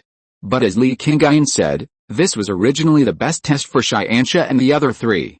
If they interfered too much, it might affect their future development. So, whether it was Angel Yan or Wanda, all the people watching at the moment chose to remain silent and watched all this happen quietly. The dust on the meteorite dissipated, revealing Xianxia, who was embedded in the meteorite at the moment. There was blood flowing from the corners of her mouth, and the armor where her abdomen was attacked was a little broken at the moment. But as she recovered, the armor was also repaired quickly. The armor formed by nanotechnology has its own self-repairing function. However, Xianxia did not have much time to wipe the blood at the moment, because the Supreme Number 3 who knocked her here had rushed up again. With both hands open at the same time, a pair of huge silver wings extended from behind Xianxia, and the meteorite was cut into countless pieces in an instant. Then, she swung forward with her left and right hands, and the silver wings chopped towards the body of Supreme Number 3 like a big knife. Facing the silver blades after the silver wings were dispersed, Supreme Number 3 could choose to bear it hard, but he needed to dodge the silver wings that were combined to directly attack. After all, the damage that the silver wings could cause was enough to cut through his armor and flesh. If he was injured by Xianxia again, maybe the other party would find an opportunity to injure her directly, and then he really couldn't fight Xianxia anymore. So, facing Xianxia's silver wing slash at this moment, he chose to dodge, and the time of dodging allowed Xianxia to find a gap to avoid the subsequent continuous attacks of Supreme Number 3. However, the battle between the two of them was completely changed from Xianxia's crushing of the Supreme to the other party crushing her. Xianxia's fighting skills mostly rely on the power of her weapons, and her close combat ability seems a little rusty. But as a student of Angel Yan, how could she not have learned close combat? At least in terms of using swords, angels have always been of the same lineage. Wang Ming was summoned in his hand, and the power of the void condensed on the sword body, and at the same time, the power of thunder began to linger around him. This kind of black hole-like power again, Can you people from the super god civilization only use swords and this power? The Supreme Number 3 looked at the effect of the long sword in Xiaoyan's hand and started to complain directly. Although he had been fighting with Xiaoyan, he also knew the situation of the other two sides, just like Xiaoyan had always known the situation of Xianxia and Zhaoqing. Xianxia's sword in his hand was in this state from the beginning, with a layer of black energy material attached to the sword body. The power of the void, this is the standard of the strong men of the Super God Academy, Xiaoyan said, and then waved the long sword, while controlling the silver wings behind him, and attacked the Supreme Number 3. Indeed, the power of the void can be said to be the standard configuration of the current Super God Academy's strong men. The Super God civilization is the Super God Academy, and the Super God technology has been popularized more than 10 years ago. The void controller that combines the void and the anti-void, and the black hole engine developed by the god of death Karl, have been installed in many Super God Academy's strongmen in recent years. Even if there are some who are not suitable for installing the void engine, Li Qingyun will equip them with void-level weapons. Xianxia, Zhaoqing and Xiaoyan, the three sisters, as the princes and princesses of the Super God civilization, are naturally equipped with the highest configuration of the void engine from the beginning. It's just that there have been not many people who can let these three brothers and sisters use the power of the void, so they don't use it much. Just standard configuration. Supreme Number 3 was not surprised when he heard Xiaoyan's words. Because they, the cosmic observers, also have a power that can be called standard configuration, that is, the kind of power blessing that every cosmic observer can obtain after becoming a cosmic observer. That is the purple energy released from his body at this moment. Of course, as supreme beings, the power they possessed was much stronger than that of ordinary cosmic observers. This is standard, Xiaoyan said, but the next sword she swung directly created a swallowing abyss similar to a black hole at the place where she attacked, and all the surrounding matter was rapidly absorbed by it. Fortunately, Supreme Number 3 had already taken precautions, so he avoided it, otherwise he would have been seriously injured.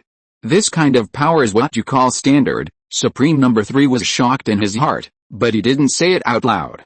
He quickly moved forward, sticking to Xiaoyan all the way, using close combat to continuously compress Xiaoyan's actual combat space. He had seen the combat power that Xiaoyan showed in long-range combat, which was enough to almost cut off his arms. In other words, if he hadn't reacted quickly enough, he would have been directly stabbed to death by the Archangel's sword. As Supreme Number 3 continued to suppress him in close combat, Xiaoyan's situation became extremely dangerous. Xianxia, who was fighting in the distance, immediately burst out with powerful strength after noticing Xiaoyan's situation, and directly forced the Supreme One in front of him to retreat. The micro-wormhole transport technology was used, and he crossed the space in an instant and appeared in front of Xiaoyan. When Xiaoyan was about to be hit on the shoulder by the Supreme Three's punch, he raised the Eternal Spear in his hand and directly kicked the Supreme Three's arm away. Then he turned sideways and kicked the Supreme Three's chest hard, kicking him out. But at the same time he kicked the Supreme Three away, the Supreme One's mace also appeared at this moment, and hit Xianxia's head directly with a stick. This stick made Xianxia's head instantly splatter with blood and flesh. Asshole, Xiaoyan was angry. She held the king's order with both hands and swept the sword hard on the body of the Supreme One. The moment the Supreme One was hit by the sword, a large gap appeared on his armor. The black energy on the sword was even trying to devour his vitality. Helplessly, he could only retreat quickly and distance himself from Xiaoyan. After Supreme One was forced to retreat, Xianxia, whose half-head was smashed by the mace, had recovered quickly. With their sacred bodies, they could recover even if their bodies were smashed. Moreover, it was only half of their heads that were smashed, which was at most a minor injury. Chapter 637, Keeping Up with the Times to Adapt to War.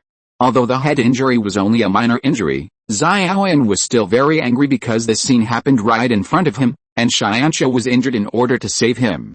I won't forgive these bastards, Xiaoyan said, and the huge silver angel of judgment appeared behind him again.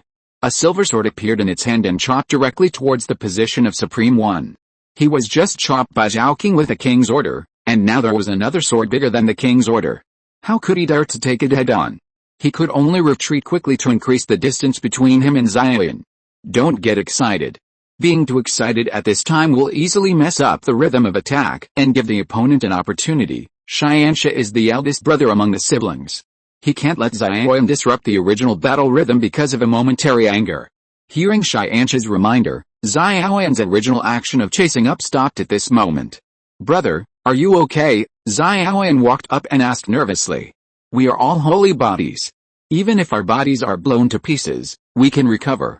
"What does this little injury mean?" Xianxia said.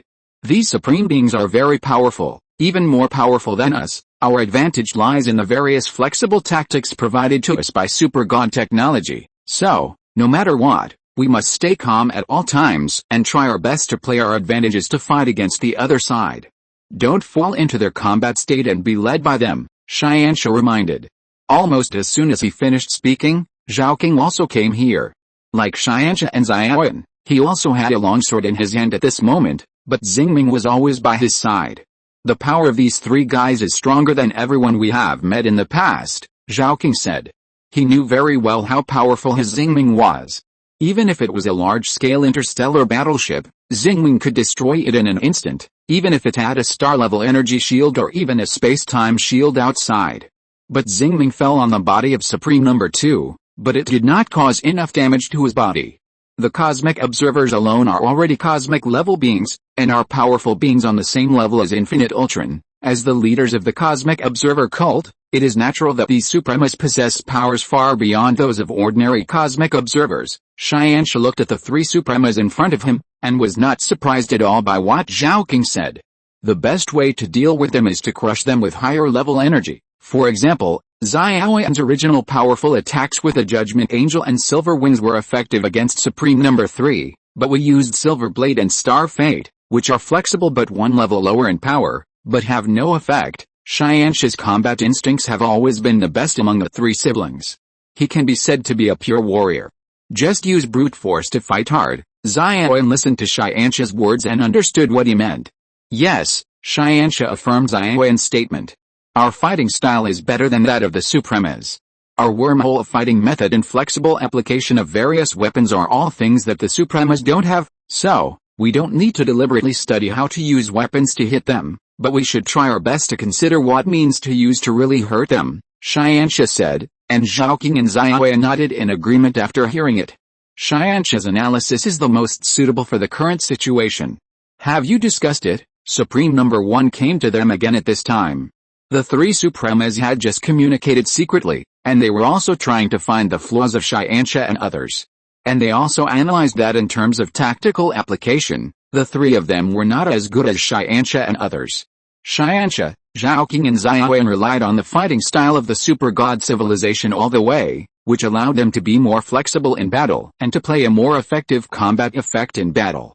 But at the same time, they have also discovered that the close combat ability of the three Xianxias is worse than that of the three Supremas. Because the energy possessed by the Supremas is stronger than that of Xianxia, they can ignore the opponent's attack in close combat, and can use their own attacks to better injure the opponent.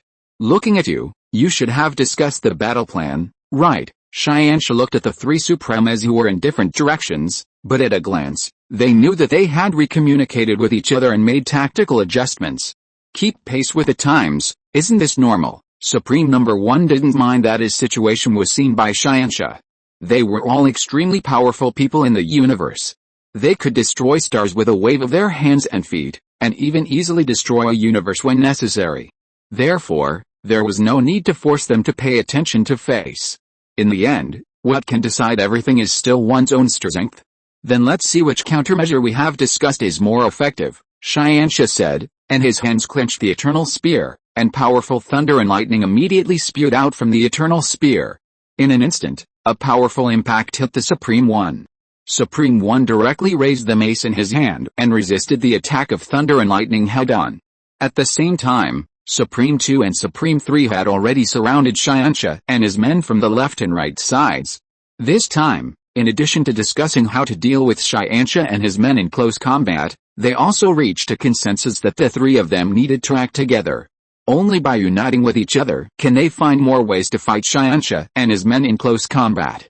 The Supremas rushed over, and Zhao King and Xiaoyan were not just standing by and watching.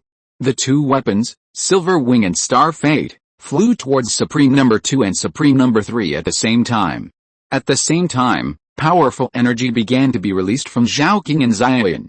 Just as Xianxia said, they now changed their original strategy and no longer used the original fighting style. Instead, they increased their strength to a greater extent and attacked with powerful energy. Chapter 638 Advantages and Disadvantages. Only the Star Fade and Silver Wing were used, but this time, the energy contained in these weapons was much higher than before. The Supremas had already felt a headache when facing the attacks of Zhao King and Xiaoyan. It was precisely to avoid such a situation of being forcibly restrained that they chose to join forces and force the battle distance between the two sides to close by force. Now, the power of these two weapons is even stronger than before, which makes Supreme Number 2 and Supreme Number 3 have to be more cautious when facing them. You know, the Supremas are different from Xianxia. Even after the body of the three Xianxia brothers and sisters was completely destroyed, they could quickly repair it with atoms or energy. What they, the Supremas, rely on is the super defense and self-healing power of their own bodies. In other words, although the body of their Supremas can heal itself, this self-healing is limited to the appearance of wounds and then recover quickly. But if the whole body is broken into two pieces, it is impossible to recover by itself. If we want to compare, we can compare it with Thanos' performance in the movie. When Thanos was attacked, even if he had wounds on his body, these wounds could be restored immediately in an instant. But when his arm was chopped off by Thor's axe, he had no way to reattach it by himself. After his head was chopped off, he died directly. The defense level of the Supreme's body is naturally much higher than that of Thanos, but their body structure is similar to that of Thanos. If their hands and feet or vital parts of the body are cut off by the weapons of the three Xianxias, they cannot be restored and will die directly. From this point of view, the body structure of the three Xianxia brothers and sisters is more prominent. The body was directly blasted into powder, and it could be recondensed in an instant. Previously, the Supreme One smashed half of Xianxia's head with a mace, and the head could be restored in an instant after he was knocked away. These guys have seen our weakness and want to forcibly use their own power to blast our bodies open and cause us a real heavy blow, while using the longsword in his hand to block Zhao King Xingming's attack. Supreme Number 2 immediately sent a message to the other two Supremas. When they attack, their power is stronger. The power that just burst out is so strong that I feel my boxing gloves can't withstand it. When Supreme Number 3 faced Xiaoyun's Silver Wing attack, he directly used his hands to block it with a pair of purple boxing gloves he was wearing. But even with such boxing gloves, when he took Xiaoyun's Silver Wing this time, he felt that the boxing gloves were about to crack, and the power he had gathered was somewhat unable to cope with it. Don't take their attacks, the voice of Supreme Number 1 was transmitted to the minds of the other two. The weapons used by these people are very powerful, and the power they use can be continuously replenished by the universe itself, which is completely different from the power we rely on to accumulate ourselves. That is to say, they can use their full strength every time and then continue to consume us, and once we are overconsumed, it will be difficult to recover in a short time, Supreme One reminded, and the other two Supremas who heard his words naturally understood the meaning. So, when Zhao King and Xiaoyan's weapons attacked next time, they directly chose to dodge with simple body movements. They can also see that although Zhao King and Xiaoyan's fighting style has greatly increased the power of attack, their hit rate has also decreased. At the beginning, Zhao King's Xingming was very handy in space transfer and time projection, and he could hit whatever he pointed at. But now when Xingming attacks, although there is also time and space transfer, and it suddenly appears through a wormhole, its attacks after it appears are basically straight lines, and after a miss, the calculation time for the next time is also extended. This extension may only be 0.1 second, but for a battle of their level, a difference of 0.1 second can make it very easy for them to deal with it. Xiaoyan's Silver Wings are also like this. The two Silver Wings attack in a combined way, making their power very strong, but because all the silver blades are fused together to produce the attack effect, it is impossible to appear in the state of continuous attack with countless silver blades as in the beginning. It is just two huge silver wings that constantly change various forms. It is naturally easier for Supreme Number 3 to dodge than to face countless silver blades. Why did they abandon the advantages of Xingming and Silver Blade's flexibility and take such a strong attack? Angel Leng looked at the picture in the projection and saw the scene of Zhao King and Xiaoyan fighting with these two weapons that were once very famous in Mellow Heaven. He couldn't help but ask questions.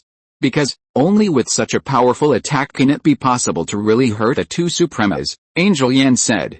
But in this way, the hit rate of Silver Wing and Star Fate will be greatly reduced, which will give those Supremas the opportunity to get close to them and fight them in close combat, Angel Zhu said. Indeed, if we judge based on the current situation, they are indeed being constantly pulled closer, and once they fight in close combat, the power they have may not be the opponent of those Supremas. Angel Yan is also worried about this. From the beginning of the battle to now, they have watched the development of the entire battle and watched all the changes on the battlefield. They all know that for Xianxia and others, it is better to maintain the advantage in long-range combat. Once in close combat, except for Xianxia, the other two of them will find it difficult to compete with the Supremas. These three children are very smart. They must have realized the problems we are seeing now, Xianji Wang Hexi said. If I had known this earlier, I would have asked Zhao King and Xiaoyan to train with us to strengthen their close combat capabilities. Fighting Buddha Sun Wukong said that in terms of close combat, the people from the Xiangbinglian site are actually better at it. After all, Sun Wukong, Liu Chuang, Suo Dun and Rui Mengmeng are all super warriors who are good at close combat. Don't worry, it's not time for Xianxia and the others to lose yet, Li Qingyun said, and at this moment, he was staring at Xianxia. Chapter 639 Take 1. Zhao King and Xiaoyan were constantly exerting their more powerful strength to attack Supreme Number 2 and Supreme Number 3, but at this moment, Xianxia was simply using the lightning from the Eternal Spear to attack Supreme Number 1. Xianxia, your lightning can't hurt me, Supreme Number 1 said, and the power of his whole body was constantly released at this moment, and Xianxia's thunder attack had no effect on him at all. Who said that lightning can't hurt you? Xianxia said, and the power of the Eternal Spear in his hand began to increase further. Maybe, it can be done over time, but don't you notice that your two younger brothers and sisters are in trouble? Supreme Number 1 felt that Xianxia was still increasing his energy output, and immediately reminded him.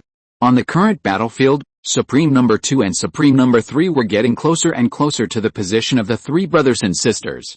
All of them knew that once they got close, Zhao King and Xiaoyan would definitely not be the opponents of Supreme Number 2 and Supreme Number 3. Yes, I know, Xianxia said, but as soon as he said this, the face of Supreme 1, who was originally a little proud, immediately turned pale. No, this is a trap, Supreme 1 reacted and immediately sent a message to the other two Supremas. But all this was too late. Supreme 2 and Supreme 3 had already accelerated a pace because of the smooth attack. At this moment, they were already close to Zhao King and Xiaoyan. At this moment, Xianxia suddenly released the Eternal Spear in his hand, and the sword of Xianxia appeared directly in his hand. Then, he and Zhao King flew towards Supreme 2 at the same time. At the same time, on Xiaoyan's side, a huge silver angel of judgment appeared in front of Xiaoyan. She waved the silver sword in her hand and chopped it fiercely on the head of Judge 3. Supreme 3 faced the huge silver angel that Xiaoyan suddenly summoned again, and could only dodge quickly. But this time, Xiaoyan's attack speed was much faster than he imagined. Countless silver blades dispersed from the silver wings and turned into two silver waterfalls, rushing towards the Supreme Number 3. The effect of this charge may not be enough to cause fatal damage to the Supreme Number 3, but it is enough to force the Supreme Number 3 to retreat. As for Xiaoyan herself, in addition to the Angel of Judgment, she also has the Angel Cloud Shield and the Space-Time Cage. Xiaoyan has a whole king-level arsenal of equipment on her body, and her own combat readiness configuration is so high that neither Xianxia nor Zhao King has it. Relying on the offensive and defensive means of these powerful weapons, it is absolutely possible to ensure that she is safe and sound for a period of time. Therefore, at this moment, Xiaoyan burst out with her strongest ability to protect herself, while Zhao King on the other side cooperated with Xianxia and directly launched a counterattack against the Supreme Number 2. The Supreme Number 1 was suppressed by the energy of the Eternal Spear. Although this suppression is no longer there, in an instant, his brain has not reacted yet, and his body has no time to react at all. The same was true for Supreme Number 2. He was originally happy in his heart, thinking that he had finally found an opportunity to attack, and perhaps victory was just around the corner. But now, he suddenly had to face the attacks of Zhao King and Xianxia at the same time. He subconsciously panicked for a moment. However, such panic in the battle could be said to be a fatal loophole. Xianxia and Zhao King did not hesitate at all. Two long swords containing extremely powerful void power chopped out directly, instantly cutting off the long sword in the hands of Supreme Number 2, and also directly cutting off one of Supreme Number 2's arms. At this moment, Supreme Number 2 was already seriously injured, and the subsequent attacks of Xianxia and Zhaoqing would directly cause a fatal blow to him. You lost, let's stop the last move. The long swords of Xianxia and Zhaoqing stopped when they were about to pierce the heart of Supreme Number 2. Supreme Number 2's face was very ugly at this moment, but he also understood that this was the fact. Even if he had a strong self-healing ability, he might not die even if Xianxia and Zhaoqing pierced his heart. But at this time, he was surrounded by these two people, and he was already seriously injured and his vitality was greatly damaged. He was simply unable to deal with any of his next attacks. Piercing his heart would not kill him, and they could continue to finish him off until they killed him. Therefore, his current situation was that he would definitely die. In other words, he really had already lost. Yes, I lost, Supreme Number 2 nodded and admitted the fact that he had lost. Seeing that Supreme Number 2 had agreed and immediately put away the fighting state and began to retreat, Xianxia and Zhaoqing had already understood the specific situation. They put away their long swords, turned around and flew towards Xiaoyan. They couldn't stay. While they were besieging Supreme Number 2, Xiaoyan would also be in a passive situation. Supreme Number 1 saw Xianxia and Zhaoqing besieging Supreme Number 2, and knew that it was too late for him to rescue Supreme Number 2, so he turned around and attacked Xiaoyan at the first opportunity. Since they were destined to lose a combat force, they had to take Xiaoyan down, and then let the other side lose a combat force as well, so that they could still maintain a balance in numbers. At this time, Xiaoyan, facing the simultaneous siege of Supreme 1 and Supreme 3, had begun to retreat step by step. She had even been hit hard many times and her body was broken up once. Fortunately, her sacred body gave her a very strong self-repair ability, so she immediately began to recover the moment she was broken up. At this moment, she was about to return to her original state. These three brothers and sisters all have this immortal physique. Even if we have more powerful power, we can't defeat them. Supreme 3 is now very helpless. They are obviously not weaker than the three of Xianxia in strength, and even much stronger than the three of Xianxia in pure power. But no matter how they fight, they can't kill any of the three of Xianxia. Although they didn't actually intend to kill any of Xianxia, the current situation was that they couldn't win by the same means as Xianxia and Zhaoqing did against Supreme Number 2. Xiaoyan's indestructible body allowed her to withstand any attack from Supreme Number 1 and Supreme Number 3, even if she was blown to pieces. Chapter 640 Losing 1. Facing the invincible Xiaoyan, even the Supreme 1 and Supreme 3, who had already occupied the absolute upper hand, still could not win. And watching, Xianxia and Zhaoqing had already dealt with the situation on the side of Supreme 2, and rushed directly towards this side. Time and space seal. Suddenly, Supreme 1 stretched out a hand, and the powerful purple energy enveloped Xiaoyan. Since Xiaoyan could not be killed at all and could not be defeated directly, she would be sealed to temporarily lose her ability to move. This would at least ensure that the opponent would lose such a fighting force for a period of time. Supreme 1 thought so in his heart, and the strength of the seal was suddenly increased. Xiaoyan, who was recovering rapidly by relying on the characteristics of her own sacred body, saw the purple energy that enveloped her and immediately realized the situation. So, she wanted to speed up the recovery of her divine body and began to activate her weapon system for defense and attack. However, everything was too late. Supreme 1 had already used all his strength at this moment, and he did not intend to give Xiaoyan the opportunity to react. As the purple energy enveloped her, Xiaoyan's body was trapped at this moment, and her whole body was sealed in a special sphere. Xiaoyan in the sphere, all her energy disappeared. That was a force that was more powerful than her own, forcibly suppressing her power. I finally got this opportunity, how can I miss it like this? At this moment, Xiaoyan in the sealed sphere was extremely anxious. This time, the three of them planned it together. Originally, Xianxia wanted Zhaoqing to be the one who could withstand the pressure, and first join forces with Xiaoyan to attack Supreme Number 3. It was because Xiaoyan said that the powerful weapons in her arsenal could make her more confident when facing two Supremas, so Xianxia and the others turned to attack Supreme Number 2. But now, she couldn't hold on. She has been sealed in this sphere. If she doesn't get out, wouldn't all the previous plans fail? Xiaoyan, don't worry, you will definitely break the seal. As long as you can get out in time, our advantage will still be there, Xianxu's voice came. At the moment when the seal was about to be completely completed, Xiaoyan heard Xianxu's voice and immediately understood what Xianxu meant. Although she was sealed, the seal did not mean that she had lost. She was just trapped temporarily. As long as she could break the seal, the original advantage would still be there. So Xiaoyan began to calm down and began to seriously analyze the characteristics of the seal with her own ability, trying to find out where the loopholes and flaws of the seal were. At the same time, in the outside world, Xianxu and Zhaoqing had once again confronted Supreme 1 and Supreme 3. Your strategy was so powerful that we lost a companion when we were caught off guard, but now it seems that the actual losses of both sides are the same, and you have not taken any advantage. Supreme 1 looked at Xianxu. He had to admit that each of the three teenagers was very powerful, and Xianxu's command ability was even more outstanding.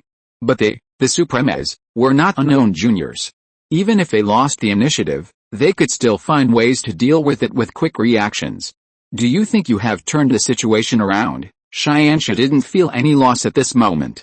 Because this was an advantageous situation for them anyway, not the so-called balance of power between the two sides. What do you mean by that? Supreme number 3 questioned. You only sealed my third sister, but you didn't eliminate her. On the contrary, one of your companions was actually eliminated, Zhaoqing stepped forward and said directly, and his words made Supreme number 1 and Supreme number 3 on the opposite side all look stagnant. That's right, although Xiaoyan is now sealed, she has not been truly eliminated, which means that Xiaoyan can still be counted as one of the combat forces on the scene. Xiaoyan and the seal will definitely find ways to break through the seal they set, and in order to maintain the stability of the seal, they need to continuously pour energy into the seal. In this case, it seems that they are only facing Xianxu and Zhaoqing, but in fact Supreme number 1 has to keep an eye on the situation on the seal side and infuse energy into the seal at any time. If there is not enough energy to maintain, Xiaoyan can completely break through the seal by himself. Therefore, in this case, the situation of the Supreme will be very dangerous. Hurry up and take down the opponent. Supreme number 1 knew that the longer the time was delayed, the more disadvantageous it would be for him. He rushed towards Xianxu at the fastest speed. They must take down these two people before Xiaoyan breaks through the seal. Supreme number 3 watched from the side and rushed towards Zhaoqing. Moreover, this time when the two of them attacked, there was no hesitation at all. They directly burst out all their strength and launched an attack in the most powerful state. They didn't have to worry about Xianxu and Zhaoqing dying from injuries. They could directly smash the bodies of these two people, and then use the same sealing method to seal all three people. As long as the seal can be completed, it doesn't matter whether Xianxu and the others can be killed. Because when the three people are sealed, they can directly let one of them suppress them with all their strength, and the other person will alternate with him in a rotating manner. In other words, they can seal Xianxu, Zhaoqing and Xiaoyan forever. They can seal them forever without being able to kill them, which can be regarded as their victory in this battle. I believe that Xianxu and the others have to admit this result. Xianxu and Zhaoqing naturally knew what these supreme beings were thinking, and immediately began to concentrate their energy and began to fight against these two people. A great battle between the two sides started again. At this time, both sides of the war were in a state of full attack and defense, and they did not hold back their attacks on each other and attacked with all their strength. Supreme number 2 watched from the side, feeling very entangled. If he had not been eliminated accidentally, then now with him and the other two working together, they would definitely be able to take down Zhaoqing and Xiaoyan quickly. But unfortunately, he could not hold on for longer. After all, there is still a difference between their cosmic observers in self-defense and the divine bodies studied by the super god civilization. If you're listening to this novel on a channel other than Fanfic World, it means they downloaded and uploaded it without effort. We cordially invite you to visit our channel, Mundo Fanfic Novelis. There you'll find the original version of this story and you can explore many other novels of various genres. We're waiting for you to immerse yourself in a world of incredible novels. Chapter 641 Infinity. The fight between the two sides has reached a very intense level. Xianxu and Zhaoqing joined forces with each other, facing the continuous attacks of Supreme 1 and Supreme 3, and maintained a very stable performance. Supreme 1 and Supreme 3 knew that they were in a dangerous situation at the moment, so they tried their best every time they attacked. They wanted to take down Xianxia and Zhaoqing in the shortest time possible, so as to prevent Xiaoyan from breaking free from the seal, thus causing them to face a difficult situation of 2 against 3. You know, they are only in a one-on-one situation of equal strength. If it really becomes 2 against 3, it can be said that the defeat is certain, and there is no possibility of reversal. Don't struggle, no matter how much you attack now, as long as we don't give you the opportunity to seal us, you will never be able to beat us, Xianxia said, and the sword of Xianxia and the spear of eternity in his hands burst out powerful energy all the time, fighting with Supreme One. Your divine bodies have been directly transformed through atoms, so that even if the body is shattered, it can be restored. The effect of this design makes you have such a strong fighting power in battle, Supreme One said. The reason why the Supreme Trio had such a hard time fighting today was entirely because they lost due to the structure of their bodies. In the countless years in the past, the cosmic observers have always emphasized their own strength. In the past research, they only studied how to make the body's defense stronger, but never thought of the setting like Xianxia and others, where even if the body is shattered, it can be restored to its original state. If they, the judges, can also recover after being broken up, how could Supreme Two lose to the siege of Xianxia and Zhaoqing? If Xianxia, Zhaoqing and Xiaoyan were not able to recover quickly after their bodies were broken up, they would have already severely damaged them in the previous battle. Sometimes in this world, just a slight deviation in one direction can lead to a huge deviation in the development of things. Our super god civilization and your cosmic observer cult both relied on the power of science and technology to develop, but because we found different development routes in the process of development, we finally formed a completely different scientific system from yours. The reason why you are in such a disadvantage now is entirely due to the different directions and research routes you have chosen. It can be said that your victory or defeat was determined billions of years ago, Xiaoqing said, and his words made Supreme Number 3 very depressed after hearing it. It is indeed as Xiaoqing said, the gap between their cosmic observer and super god civilization is the gap in the scientific system, not the gap in their respective abilities. However, even if they know that there is a problem with the scientific system, even if they, the cosmic observers, restore the attitude of scientists in the past and want to conduct serious research, they are afraid that they will not be able to find any results. Science sometimes requires contingency. The development of super god technology led to the emergence of fundamental changes. It was a crazy experiment by the space principal and Heimerdinger during the Shen civilization. When they subconsciously researched the real super gene, they opened up the special field of dark matter plane space, which laid the foundation for the development direction of super god technology. If there had not been the birth of dark matter plane space caused by that special plan, the subsequent holy body, the fourth generation of divine body, etc. would not have been possible. Because the mutual positioning of the holy atoms needs to be based on the body setting of the dark matter plane space. Only when the data originally set in the dark matter plane space is correct can the holy atoms be reassembled without being completely destroyed. If there is no dark matter plane space, even if your holy atoms are very powerful, it is impossible for them to recover quickly without special guidance. That's right, winning or losing has already occurred in the early stages of the two technological systems. Suddenly, a strong willpower appeared in the universe, and a special energy fluctuation stopped the four people who were fighting at the same time. They turned their heads to look into the depths of the universe, and even the Supreme Number 2 flew over at this moment and stopped directly beside the Supreme Number 1 and Supreme Number 3. Zhaoqing and Xianxia came to the sealed Xiaoyan. They faced the sudden appearance of the universal with great seriousness. At this time, at such a critical moment, the sudden appearance of such a powerful willpower was an unknown danger for them. In the palace of the super god civilization, Li Qingyun stood up directly. The space force in front of him fluctuated. He was about to open the space transmission to go to that area directly. But at this moment, a charming figure suddenly appeared. Death, who had not appeared for more than 10 years, appeared again at this moment. Qingyun, the person opposite is infinity. He doesn't want to hurt your children. You don't have to worry, Death said, and after hearing her words, Li Qingyun stopped temporarily. Infinity, one of the 5 gods of the universe, is also the most mysterious one among the 5 gods. Eternity, death, infinity, annihilation, and the planet devourer who represents balance. Planet devourer is the largest manifester, because its body has been shuttling in the infinite multiverse, constantly devouring the planets in the universe, and then converting the planets into energy substances needed in the universe. The will of eternity is prevalent in the power of the gods and magic in the universe. There are legends about it in many places in the universe that are influenced by the power of faith, such as the Aesir gods, the city of Almighty, etc. The power of death constantly wanders in time and space.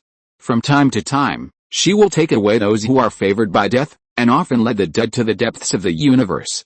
But few people know what the infinity and annihilation are like. It is only known that eternity and infinity are symbiotic, and death and annihilation are also related to each other. Or, eternity is infinity, and death is also annihilation. But their wills are completely different to some extent, because they seem to exist together, but infinity and annihilation are rarely understood by the world. At this moment, in front of Xianxia, Zhaoqing and others, the dark space of the universe is constantly condensing, and then turning into a human figure composed of the universe and the stars. But this human figure cannot see its appearance, and it does not even have facial features. Without gender or appearance, it is the embodiment of the pure will of the universe, with the universe as its outline, showing in front of everyone. Chapter 642 Infinite Pursuit. The projection in the hall of the super god civilization had disappeared at this time.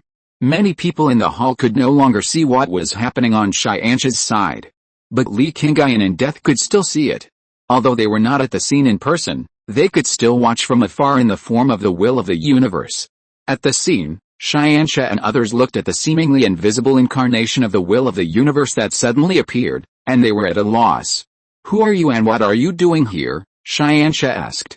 Since he was born and became sensible, he had never met such a person, and had never met such a powerful force.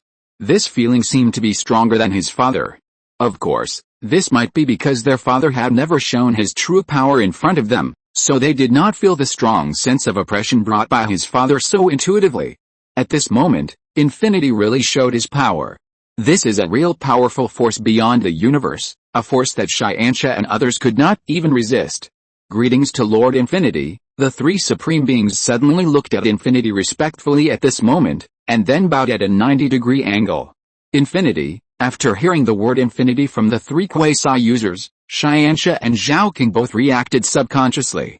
In the universe, there are not many people who can be stronger than the supreme of the universe observer, and the one who can be named infinity must be infinity among the five gods. Are you infinity, one of the five gods of the universe? Xianxia stepped forward and asked the incarnation of the will of the universe. I am infinity, but infinity is not me, Infinity answered. Infinity is in infinite space and time. You are the incarnation of infinity, so you are infinity, but you are not all infinity, Xianxia said. You are very talented. You are worthy of being the only child of the god of chaos who can be equal to the five gods in countless years, Infinity said. God of chaos, I didn't expect that the identity of my father recognized by you was the god of chaos, not the lord of the divine river. Xianxia said that when the three brothers and sisters came out, they usually met those people who asked who their father was, and when they were ready to answer, they would introduce Li Qingyun as the lord of the divine river. But today, Infinity did not say so, but said another title of Li Qingyun, which is the so-called title of the god of chaos. The lord of the divine river is just his reverence for the source, a manifestation of not forgetting his roots, but what he has mastered and the power he has obtained are not enough for a divine river, so his true identity should be chaos, not the divine river. Infinity said that using the divine river to describe Li Qingyun is not enough to be compared with their eternity, infinity, death and annihilation. But chaos is different. Before the birth of the universe, it was chaos, and the meaning of chaos is not inferior to infinity, eternity, etc. The imprisoned little girl, it's time for you to come out. As Infinity's voice fell, Xiaoyan, who was in the seal, immediately appeared in front of everyone, and her seal had been lifted. The three Supremas saw this scene and felt a little weird in their hearts, but this was done by Infinity, and they couldn't refute it, so they could only watch and keep silent. The outcome of your battle is not important. Infinity said this as if he saw what the three Supremas were thinking. Yes, we understand, the three Supremas answered at the same time. Facing the words of Infinity, which represented the will of the infinite multiverse, they naturally did not dare to refute it. Xianxia, when Infinity said these two words, Xianxia's body flew out instantly, from the crowd to Infinity's eyes. You are a very special existence, maybe you can find the real Infinity, Infinity said, but his actions and the meaning of his words made Xianxia unable to understand for a while. Find the real infinity? Does it mean that I have to pursue it infinitely in the infinite multiverse? Xianxia asked in confusion. No, the infinite multiverse still has limitations, but outside the multiverse, there are dimensions. Your father, Chaos, has opened up a new infinity above the infinite dimensions outside the multiverse? Do you mean the Super God universe? Xianxia thought of the uncles and aunts from the Super God universe and the Super God civilization. They are all aliens in the infinite multiverse, because their roots are not within the framework of the infinite multiverse of Marvel, but belong to a dimension completely different from Marvel. Super God, that is just a dimension, Infinite said. Your battle awakened my will, and Infinite's will made me see another infinite possibility. While Infinite was speaking, some special images began to appear in the universe. It was a huge monster. It raised its head and sprayed blue plasma rays into the sky. It was a muscular man wearing a red cape and underwear outside, flying outside the golden sun. It was a group of special life forms made of metal, running wildly in the hail of bullets, and then erupted in fierce conflict with each other. These three dimensions once flashed in the infinite multiverse, but I could not grasp their true brilliance, nor could I see their true world, but your father, Chaos, in a special state, made those things that could not be seen and grasped become reality. So, perhaps with his power, we can truly see the existence of those dimensions, Wuxin said, and at this moment, Xianxia seemed to understand the reason why Wuxin appeared this time. Do you hope that my father can go to these dimensions to understand the truth there? Xianxia asked. No, your father can't help me, Wuxin denied Xianxia's statement. What do you mean, you can? Wuxin gave a positive answer. What? Xianxia was a little surprised. Your brother and sister can too, Wuxin added. Chaos is very strong, and he does have the ability to travel through dimensions, but he cannot bear my will because he does not truly belong to this world, but you are different from your brothers and sisters. You have Chaos bloodline and are truly the life of this world, so my will can be integrated into your bodies, allowing you to take me to infinite dimensions and witness more infinite existences. I hope that with the help of your body, I can join forces with Chaos and allow you to travel to a new dimension. Chapter 643 Xianxia's Determination. So, you want us three brothers and sisters to take your will with us and go to other dimensions? Xianxia finally understood Wuxin's idea, and at this moment, he was extremely excited. Other dimensions? This is a completely different world. It is completely different from the infinite multiverse, because even if there are differences in the infinite multiverse, they are similar. But some things are different in the process of development, which leads to some variations. But the infinite dimension is different, that is really every world, is completely different. Not you three, but you. Wuxin looked like he had no eyes, but at this moment Xianxia could feel that the incarnation of the will of this universe was indeed looking at him. What? Xianxia was a little confused. Although the three of you can merge with my will cannot act on the three of you at the same time, so, in the end I can only choose one of you, and then let him take my will with him, and under the blessing of my power, complete the leap of infinite dimensions, Wuxin explained, but his words made Xianxia fall into silence. For such a long time, Xianxia has been traveling in the infinite multiverse with his brothers and sisters. Now he has the opportunity to go to a wider dimensional universe to see more of the world, but Wuxin said that only one of them can go. Why choose me? My brothers and sisters are equally outstanding. Xianxia didn't want to let Zhaoqing and Xiaoyan down. He hoped to have the same opportunity with Zhaoqing and Xiaoyan. Your thoughts and your ability to act are much more mature than your brothers and sisters. Wuxin is the embodiment of the will of the universe, so he doesn't consider any feelings. He is just giving answers based on the real situation he sees. Actually, brother, before Xianxia could speak, Zhaoqing and Xiaoyan came over at the same time. Brother, this is a rare opportunity. You must not miss it, Xiaoyan said. Yes, this is definitely a good opportunity for you to see more and experience more. You will become the heir of the Super God civilization in the future. You will rule the entire Super God civilization. How can you do it without sufficient knowledge? So, you go to the dimensional universe to experience more and see more. This is definitely the best arrangement. Zhaoqing's words are not just from the emotional point of view, but also directly give Xianxia the best reason to accept all this. But we have always been one. Xianxia said that Zhaoqing and Xiaoyan have been traveling with him for more than a year. In the past 10 years, they have also grown up together. Now that such a good opportunity has appeared, why is it that only he can get it, but his two younger brothers and sisters can't get anything? Don't you think that we will no longer be one if you go out to the dimensional universe? Xiaoyan said depressedly. No matter how long we are separated from you, we are one, and we will always be the best brothers and sisters. Xianxia immediately said what he thought in his heart. That's it, Xiaoyan said.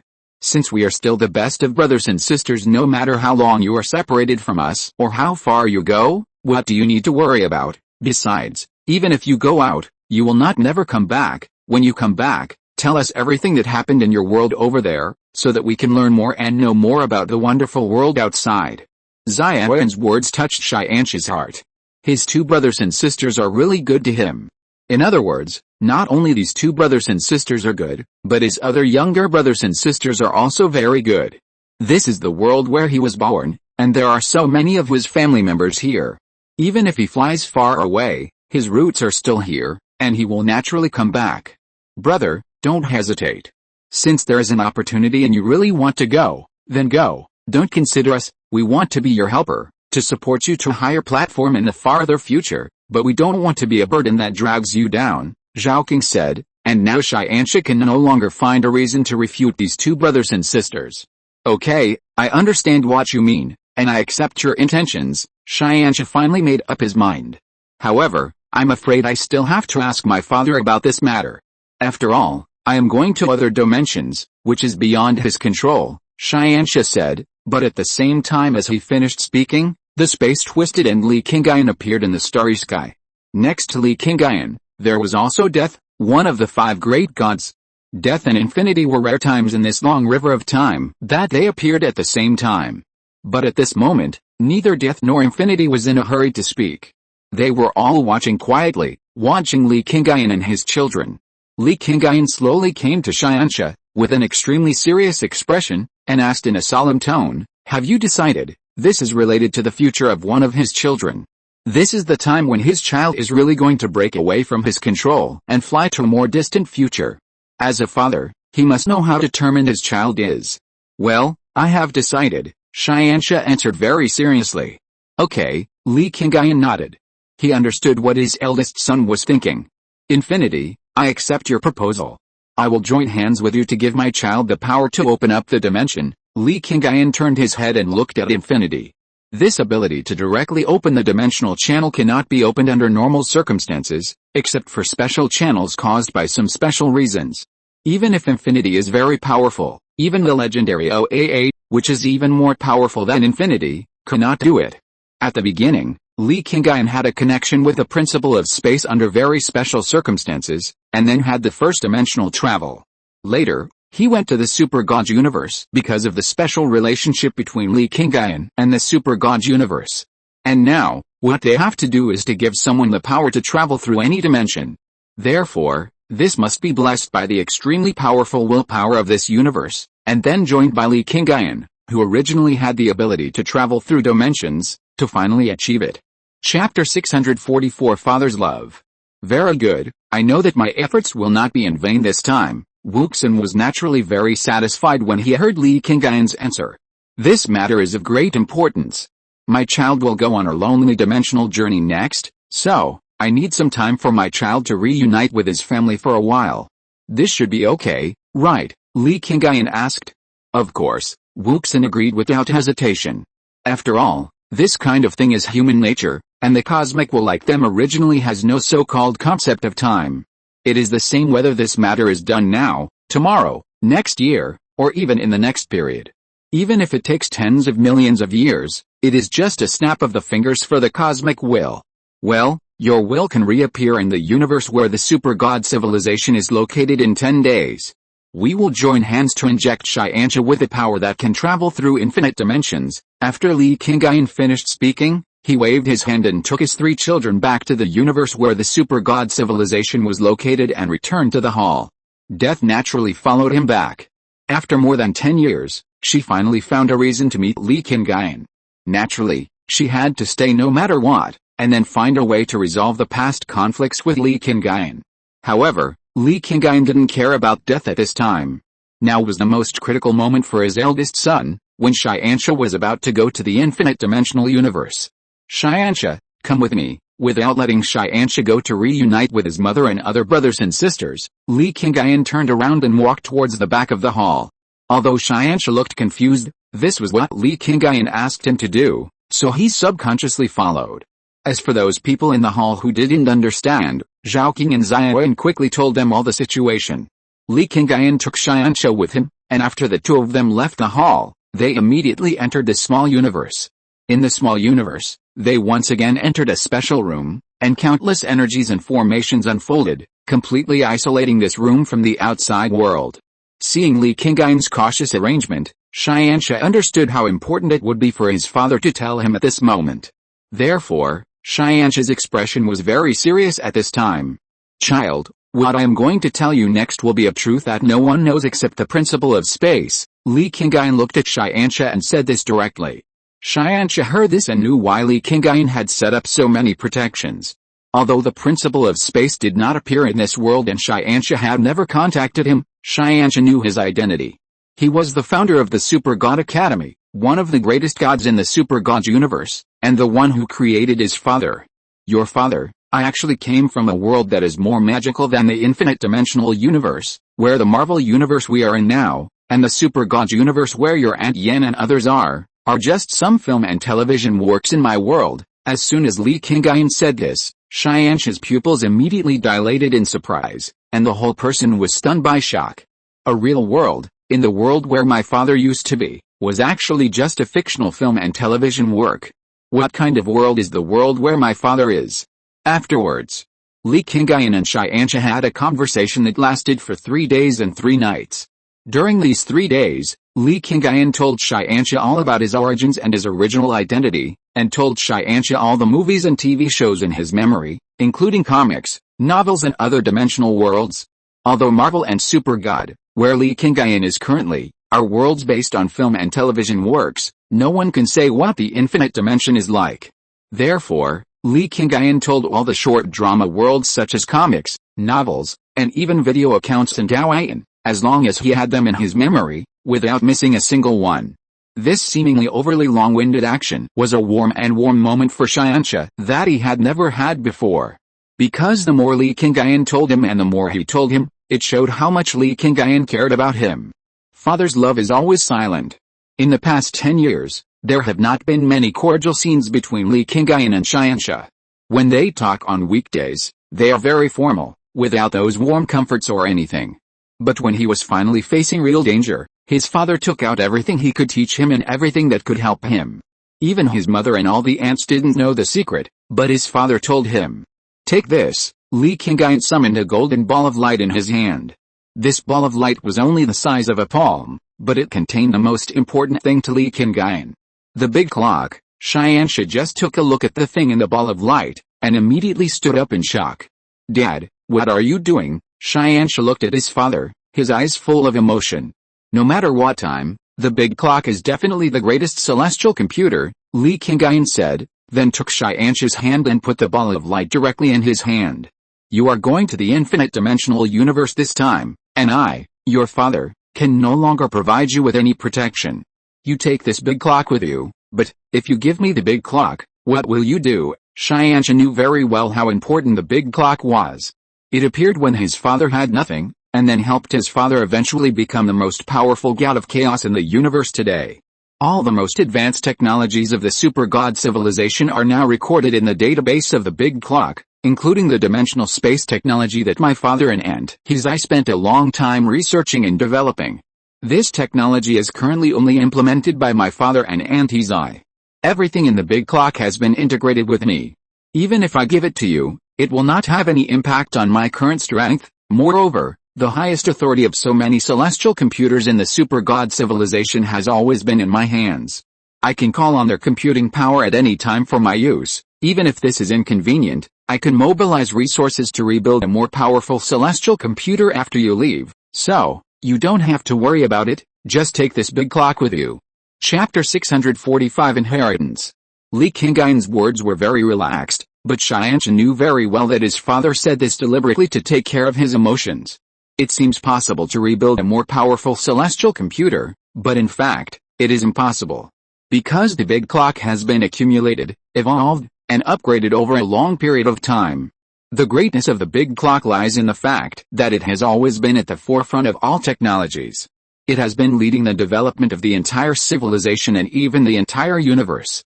Even if a new celestial computer is created in the future, it will at most be very close to the current big clock. It is impossible to surpass it in a short time. Of course, it is still possible if it takes a long time. After all, after the big clock falls into the hands of others, it cannot be further upgraded and will naturally fall behind. But now, in the super god civilization, the big clock is definitely the best. In addition, the big clock is equivalent to part of his soul to his father. By giving the big clock to himself, his father is taking out a part of his soul and giving it to himself. This is a kind of inheritance, and the father has passed on all of his best to his children. Dad, I used to think that your inheritance should eventually be given to Auntie Zai's child. Even if she is not pregnant now, she will definitely be in the future, because, Dad, the woman you love most must be Auntie Zai, Xianxia said, and his words made Li Qingyun not know what to say for a while. As a man, it is a very common phenomenon to give his best to the woman he loves most and the child born by this woman, but today I understand that I think too much. Dad, your love for us children has always been the same. Xianxia actually wanted to say that Li Qingyun loved him more. But he felt that it might not be right to say so. His father gave him these and the inheritance at this time because he was the first among all the children to really fly out. He was the first to face the unknown world alone, and to really leave the protection of his father's wings.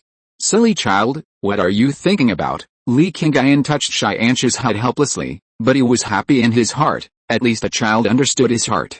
There's only 1 week left.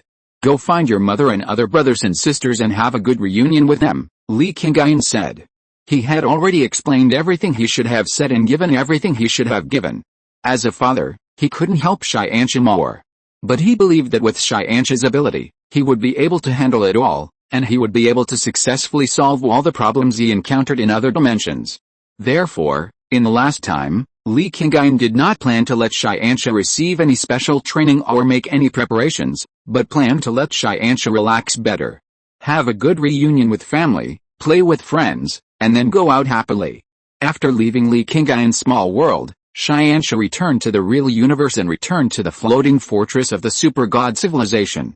In the next week, Xianxia began to enjoy the time of family reunion as Li Qingyun expected. He first held a party with all his classmates and friends in the Super God Academy, and also went to play with them on those unique planets in the universe. After returning, he went to Asgard with Hela to meet his grandmother and 2 uncles, and enjoyed the family happiness with them. Finally, he returned to the floating city to spend the last 2 days with his family, greeted his uncles and aunts, and prepared small gifts for his brothers and sisters. It was a good atmosphere for the family to stay together. But happy time also passed very quickly, and in the blink of an eye, it was already the agreed time. Wuxin appeared in the space outside the Earth, and Li Qingyun naturally brought Xianxia to the space. As for Xianxia's relatives and friends, they all stayed in the floating city at the moment. They were all watching from afar, but no one rushed to the scene. Because they didn't want Xianxia to see their reluctant appearance, he was afraid that Xianxia would feel uncomfortable after arriving in the new world with their emotions. It seems that everything is ready. Wuxin looked at Li Qingyun and Xianxia who appeared in front of him, and knew that they were ready. Yes, I'm ready, Xianxia answered, and his expression was very firm at this time. In that case, let's get started. As Wuxin spoke, his body, transformed from the will of the universe, began to emit waves of energy. Li Qingyun saw Wuxin start to attack, and he also started to take action. He mobilized the energy in his body, gathered all the power in the palms of his hands, and then transmitted it to Xianxia in the middle. The power generated by Wuxin and Li Qingyun acted on Xianxia at the same time. The 2 forces began to react continuously in Li Qingyun's body, and then intertwined with each other to produce a stronger effect. As time went by, as the energy transmitted to Xianxia continued to increase, a purple ball of light gradually formed around Xianxia's body.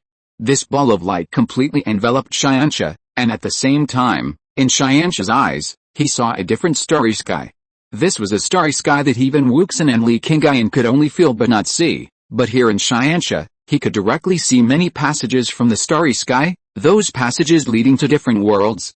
It seems that we succeeded, Wuxin stopped the output of energy, and so did Li Qingyun. But Li Qingyun did not feel the joy of success, but came to Xianxia worriedly and asked, "How is it, can you freely control the power we sent to you?" Li Qingyun asked. He had to make sure that Xianxia could freely control this power, because only in this way, Xianxia could use this power to come back here. It's okay to send a child away for training, but if it becomes a permanent farewell, it is absolutely unacceptable. Well, this power has merged with me. Whenever I need it, I can summon it. As Xianxia spoke, driven by his thoughts, the layer of purple energy on his body began to return to his body. The purple energy disappeared, and the strange starry sky disappeared with it. When he activated it again, the strange starry sky appeared again. "Very good, I can rest assured now," Li Qingyun said, and then left Xianxia's side. "Child, you can go now." Chapter 646 Transformers World. Li Qingyun's words were a signal. He was telling Xianxia that it was time for him to set off for the infinite dimensional universe. Xianxia nodded, and then he urged the newly acquired power in his body to see many cosmic channels under the strange starry sky. He finally chose one of the channels that looked the most pleasing to the eye, and then flew directly over. Without looking back or pausing, he was full of yearning for the unknown world at this moment, and he didn't have to worry about the concerns of his relatives and friends behind him, because before that, he had already arranged everything. Looking at Xianxia with firm eyes and resolute actions, Li Qingyun nodded with satisfaction. With such a look, he is worthy of being his child, Li Qingyun, and worthy of being a child who is about to go to a strange world as a traverser like himself. Xianxia quickly entered the channel, and he completely disappeared in front of everyone, and also disappeared in the perception of Li Qingyun and Wuxin. Xianxia, who entered the channel, went forward all the way, across the endless starry sky, through the void, and then gradually found a ray of light in that chaotic world. Following the light, Xianxia finally came to a new world. He came to another starry sky. The purple energy disappeared, and Xianxia returned to normal. Big clock, do you know which world this is? Xianxia called the big clock in his heart. Now the big clock has been inherited by him, so he also learned from his father and kept the big clock in the form of artificial intelligence. Moreover, this artificial intelligence still uses his father's, so this big clock feels a bit like his uncle. From the scan of the Earth's information, it seems to be a very normal human civilization world, without any abnormal conditions, the big clock answered. Just when Xianxia asked it just now, the big clock had actually scanned the entire Earth. If there were any supernatural powers or objects on this planet, the big clock would definitely be able to investigate it directly. No abnormal conditions. Xianxia was a little surprised. The first dimension he crossed was just an ordinary world, which was somewhat inconsistent with his expectations. From the surface scan, it looks like it is, but I read some signals that are relatively special. If we go directly into the Earth to read the dark data, we may be able to understand the situation. The scan just now by the big clock was just a simple data scan, which means that what was detected just now was only the surface. Okay, let's go into the Earth and read more key information, Xianxia said, and flew directly into the Earth. He was wearing a special dark alloy armor at the moment, so even if he flew directly over recklessly, all the satellites on the Earth could not capture his actions. Xianxia can be said to have entered the Earth very easily. After entering the ground, he took off his armor, changed into clothes worn by ordinary people, and then walked towards a nearby city. Naturally, after he entered the Earth, the big clock immediately began to read the information of the entire Earth at a deeper level, and relevant information was quickly transmitted. This is actually the world where the Transformers are. Xianxia looked at the information sent back by the big clock and was immediately surprised. At that time, after deciding to go to the infinite dimension, his father told him about the Transformers universe when he talked to him specifically. When my father talked about the Transformers universe, he liked it very much. I think he had always liked related movies before he traveled through time. I don't know what those Transformers are like, Xianxia murmured. Although he already had all the information about Transformers, including video materials. But in the end, he still wanted to see with his own eyes, to see what the Transformers that his father liked looked like and what kind of feeling they could give people. Without any hesitation, according to the information provided by his father, Xianxia directly opened the wormhole, instantly crossed the space, and came to the location of the Khufu Dam. He didn't want to find Bumblebee. If he wanted to see, he would see the strongest Megatron. When Xianxia appeared at the Khufu Dam, no one noticed him. After all, the dam seemed to be just a reservoir, and there were many people who came here on weekdays. Moreover, how could the people in this world think that an ordinary person could have a power that reached the cosmic level?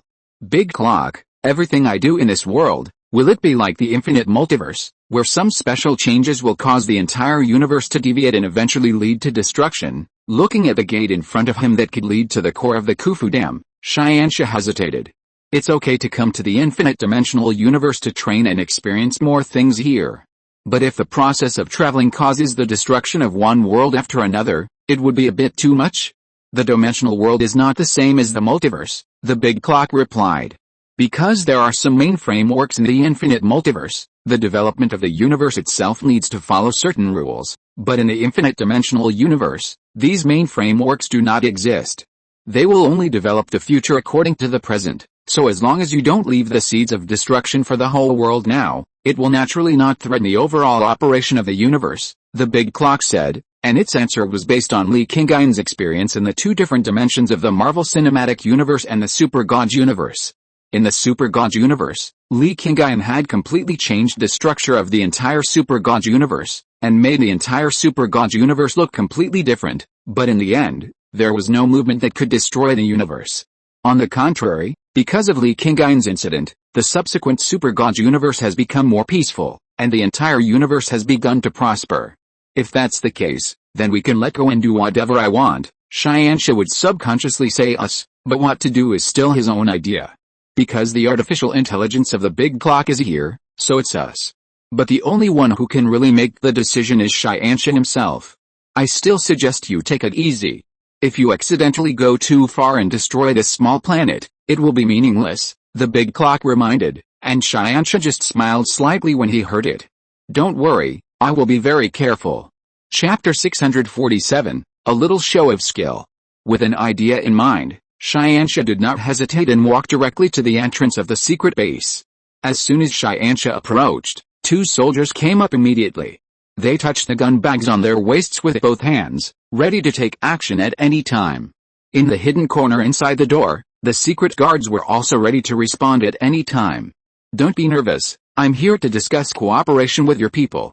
My name is Li Qiangyun, and I'm a serious earthling, Xianxia said, but his words sounded like nonsense to the guards. What the hell are you talking about? This is an important place for the agency. No one except employees is allowed to enter. If you are a tourist, go back to your place of play. If you want to make trouble, we don't mind sending you to prison immediately, the two soldiers warned. An interstellar war is about to begin. I need to meet your senior leaders and tell them the situation. It's a mistake for you to stop me like this, Xianxia said, but at the same time, he had conveyed the message to the main persons in charge in the base. The head of the 7th district, and the so-called Simon agent. Since they are here, they naturally have to communicate with these core personnel.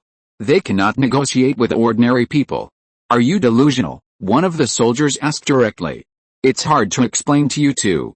I'd better wait for your leader here. After Xianxia finished speaking, he leaned against the fence next to him and began to wait quietly. The two soldiers saw such a scene and didn't know what to do for a while. If they expelled him directly, the other party would be very well behaved at present. But if they didn't expel him, his previous behavior was obviously not right. The person outside the door is our guest. Don't do anything rude to him, a voice came from the communicator on their chests. It was obvious that the senior officials in the base had received Xianxia's message and were on their way. However, the two soldiers were a little stunned when they heard the voice coming from inside. How could a guy who was just talking nonsense actually be noticed by the senior agents of the 7th district? At this moment, they all had to start to doubt whether what Xianxia had just said was true or false. Soon, two people came out of the passage. One was the head of the 7th district, a middle-aged man wearing a suit and a small mustache, and Agent Simon. Among all the people who received the message, these two were the most curious about Xianxia, because Xianxia's message mentioned the things that these two people were most concerned about. Hello, young man, is it you who sent us the message? The head of the 7th district came directly in front of Xianxia and asked seriously. Yes, it's me, Xianxia nodded and replied. Is everything you said true? Agent Simon asked with doubt. It's true, Agent Simon. Xianxia looked at Agent Simon, This slightly neurotic guy, but he is a very special existence in the Transformers world. Come with us, let's talk in detail inside, the head of the 7th District said, and then turned around and took Xianxia into the confidential area of the 7th District. Faced with his action, the two guards were somewhat confused, but no one dared to stop him. After all, this was the person led by the head of the 7th District. Xianxia followed behind the head of the 7th District, and Agent Simon was always watching Xianxia. To be precise, he was on guard against Xianxia, fearing that Xianxia would do something wrong in the future. Entering the core of the 7th District, in the huge operating area, a tall robot was wrapped in ice. This transformer is alive, and its intelligent recognition system is always working, which means that he actually knows everything you do here. The moment Xianxia entered the hall and saw Megatron, he knew the specific situation of Megatron. How do you know? Agent Simon asked. What you call technology is like a toy for children in front of me.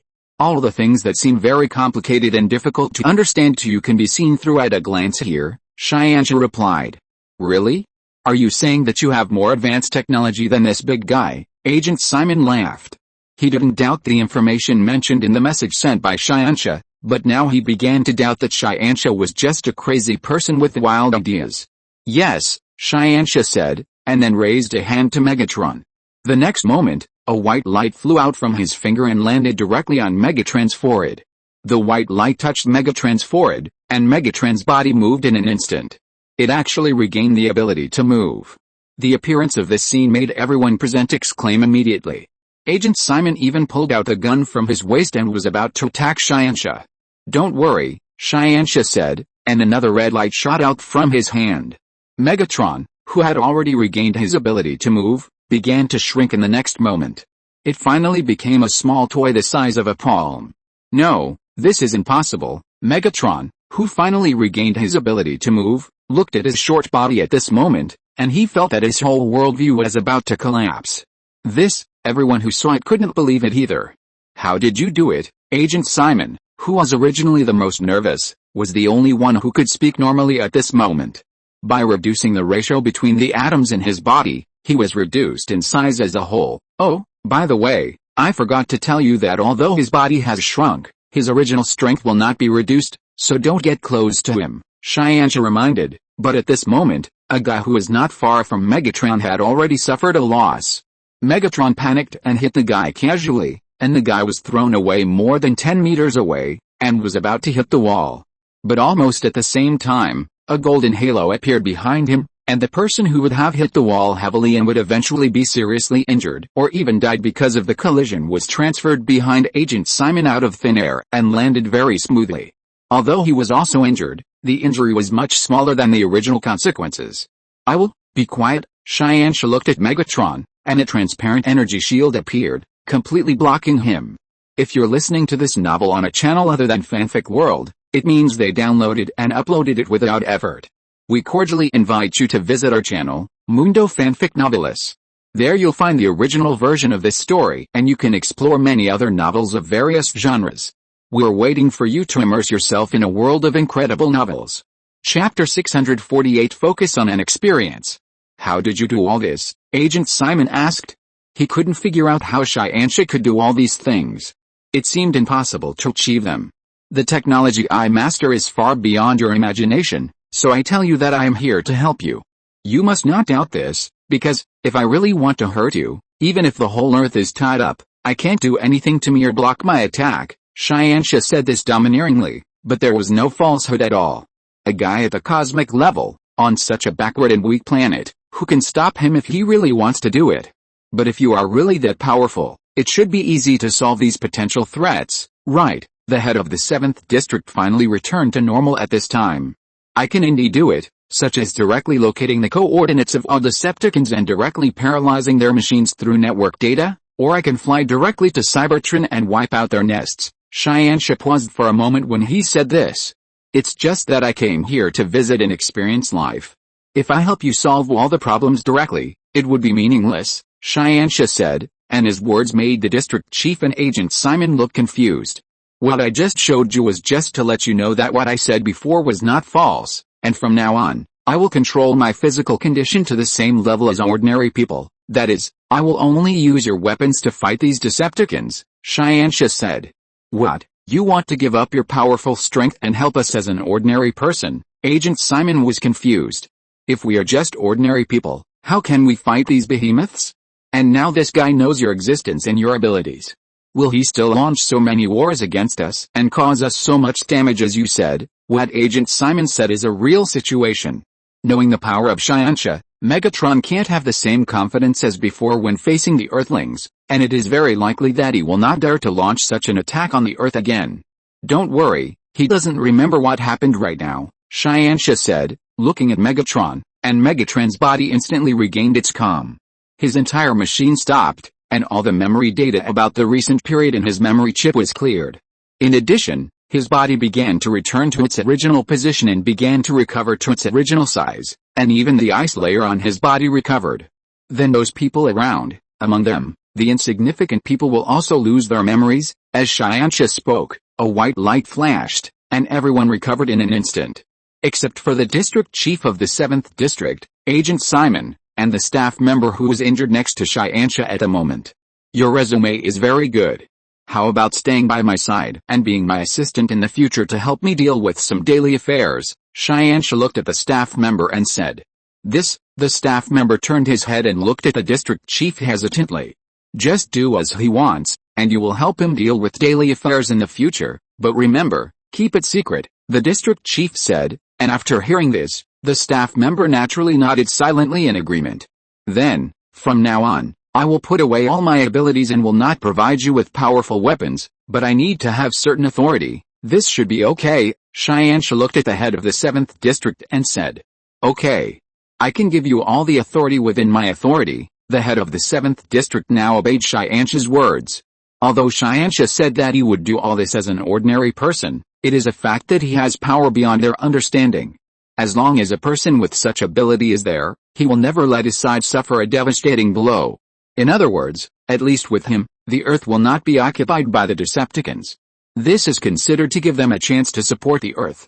What they need to do next is to accompany this young master and have a good time, so that he can happily complete this experience game. Although, many people may not believe this, even the head of the 7th district himself finds it incredible. But he believes that all this is true, and everything he sees in front of him proves what he thinks. Little did he know that his thoughts at this moment had already been influenced by Qianxia's void power, and he was thinking about the problem in the direction that Qianxia needed. So, what should we do next? Agent Simon stepped forward. He is now one of the only 3 people on Earth who know the situation, and he is also the one who was summoned by Qianxia at the beginning. His identity is crucial. At this moment, Agent Simon felt that he was extremely important to the Earth, and he was definitely the one who had to take on the responsibility of protecting the entire Earth. Contact the overseas base immediately. I need to know the accurate information of the base that was attacked. After Qianxia finished speaking, he directly provided a coordinate information for display. To fight against the Decepticons as an ordinary person, he first needs a strong special forces unit to help him fight together. And the group of soldiers who survived the base attacked by the Decepticons in the original book are his best candidates. I will contact the Ministry of Defense immediately and let them prepare, the head of the 7th district replied. In addition, I need to go to Philadelphia immediately. There will be an Autobot there, and it will help us contact other Autobots. Joining forces with the Autobots will give us more initiative in the battle, Qianxia said. Okay, I will arrange a plane to take you there immediately, the head of the 7th district agreed. Agent Simon, you come with me, Qianxia said, and then walk directly out of the gate. Okay, sir, Agent Simon agreed, and then followed Qianxia closely. Tom, the staff member chosen by Qianxia as a temporary assistant, naturally followed. The head of the 7th district looked at the 3 people who left and took out his mobile phone. However, he did not call the airport, but called the president directly. He had to let the president know about Qianxia. Chapter 649 for the experience. After leaving District 7, Qianxia, along with Agent Simon and his assistant Tom, went straight to Philadelphia. We have been searching with a super energy detector, but we haven't found the corresponding target, Agent Simon said. District 7 has tools specifically for detecting transformers, but these tools can only detect them at close range. This is why, although there have always been Decepticons on Earth, They have never been found by people from District 7. Your tools are too backward. Unless they are within the range of 30, you can't detect them at all, Xianxia said. Then can you upgrade them for us? Agent Simon asked directly. No, I agreed that I won't give you agents extra help, Xianxia refused. Even I myself will not use these abilities to track at this time. I am just using some of the information I know to search roughly. Xianxia did turn off his external detection function. Otherwise, if this function is turned on, even if he wants to not use it, he will still use it subconsciously. So, he chose to turn it off directly and experience all this in a state where he can't perceive any external intelligence at all. Like his father, as a time traveler, he experienced a world from the state of an ordinary person, and replaced the original protagonist to guide the development of the story. At this moment, Xianxia is a pure child, a child who wants to imitate his father's growth. Even though this child originally had the power to easily destroy the entire universe, he still deliberately made himself do things that ordinary people would do.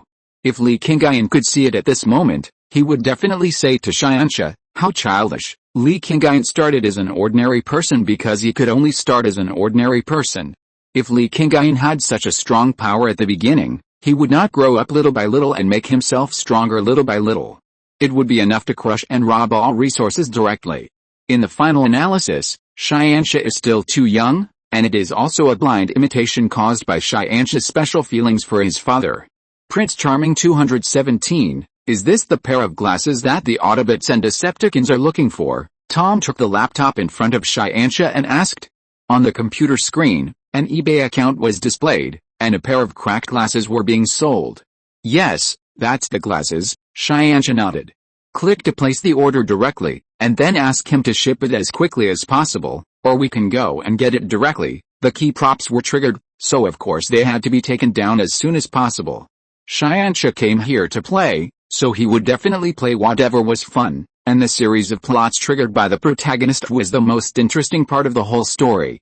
Tom received Xianxia's instructions and naturally started to operate immediately. The Prince Charming 217, on the other side of the network, was now waiting to make money to pick up girls. When he saw someone offering an offer, he naturally agreed immediately. And when Tom told him that he could pick it up in person, he did not hesitate and agreed immediately. Xianxia and his friends naturally did not hesitate, and drove over according to the accurate address provided by the other party. However, when their car was still halfway, a shabby yellow Quanro had already followed behind them. The car behind is a little strange. Agent Simon was driving now. Through the rearview mirror, he saw a worn-out yellow Quanro. Could it be the Autobots? Agent Simon remembered the vague information that Xianxia had told him before. It's very likely, Xianxia nodded. He couldn't use his abilities now, so he could only judge based on the data he got from Li Qingyun. Speed up and see if it will catch up, Xianxia said, and when Agent Simon heard this, he naturally stepped on the accelerator and started to rush forward. As the speed increased, if the other party was not intentionally following, it would naturally be slowly pulled away. Moreover, if a worn-out Quanro could still catch up with the top sports car they were driving at the moment, it meant that there must be something wrong with the car. After all, if the engine was really old and worn, it would be impossible to catch up with a new engine of a top supercar. The other party seems to have left. Tom turned around and looked at the road through the rear window, but did not see the worn-out yellow Quanro. That's just your feeling, Agent Simon said, because at this moment, he had already seen the reaction of the detector around him. The super energy detector, which had been very quiet, began to sound the alarm continuously. There are transformers nearby. Xianxia was also looking at the detector. But, I can't see the yellow Quanro anymore. Tom felt a little unbelievable. He couldn't see the other party, so why was he still here? Transformers have the ability to simulate other machines. The yellow and worn-out Quanro was originally disguised by him. If it wants, it can imitate other cars at any time and transform into a new model, Xianxia explained. Regarding this feature of Transformers, it was Li Qingyun who specifically told Xianxia at that time. He said that if you can get the followers of an Autobot, it is equivalent to having all the top sports cars of all shapes at the same time. Before crossing, Li Qingyun had imagined how great it would be if he could get a bumblebee. Or, I will break the rules and use my ability to subdue it, Xianxia muttered in his heart. If that happens, the fun of the Transformers story you want to experience will drop by another 30%. The big clock replied. Forget it. My foresight and my invincibility have already reduced the experience to less than half of the original. If it drops by another 30%, it would be better to go to the movies directly, Xianxia said helplessly.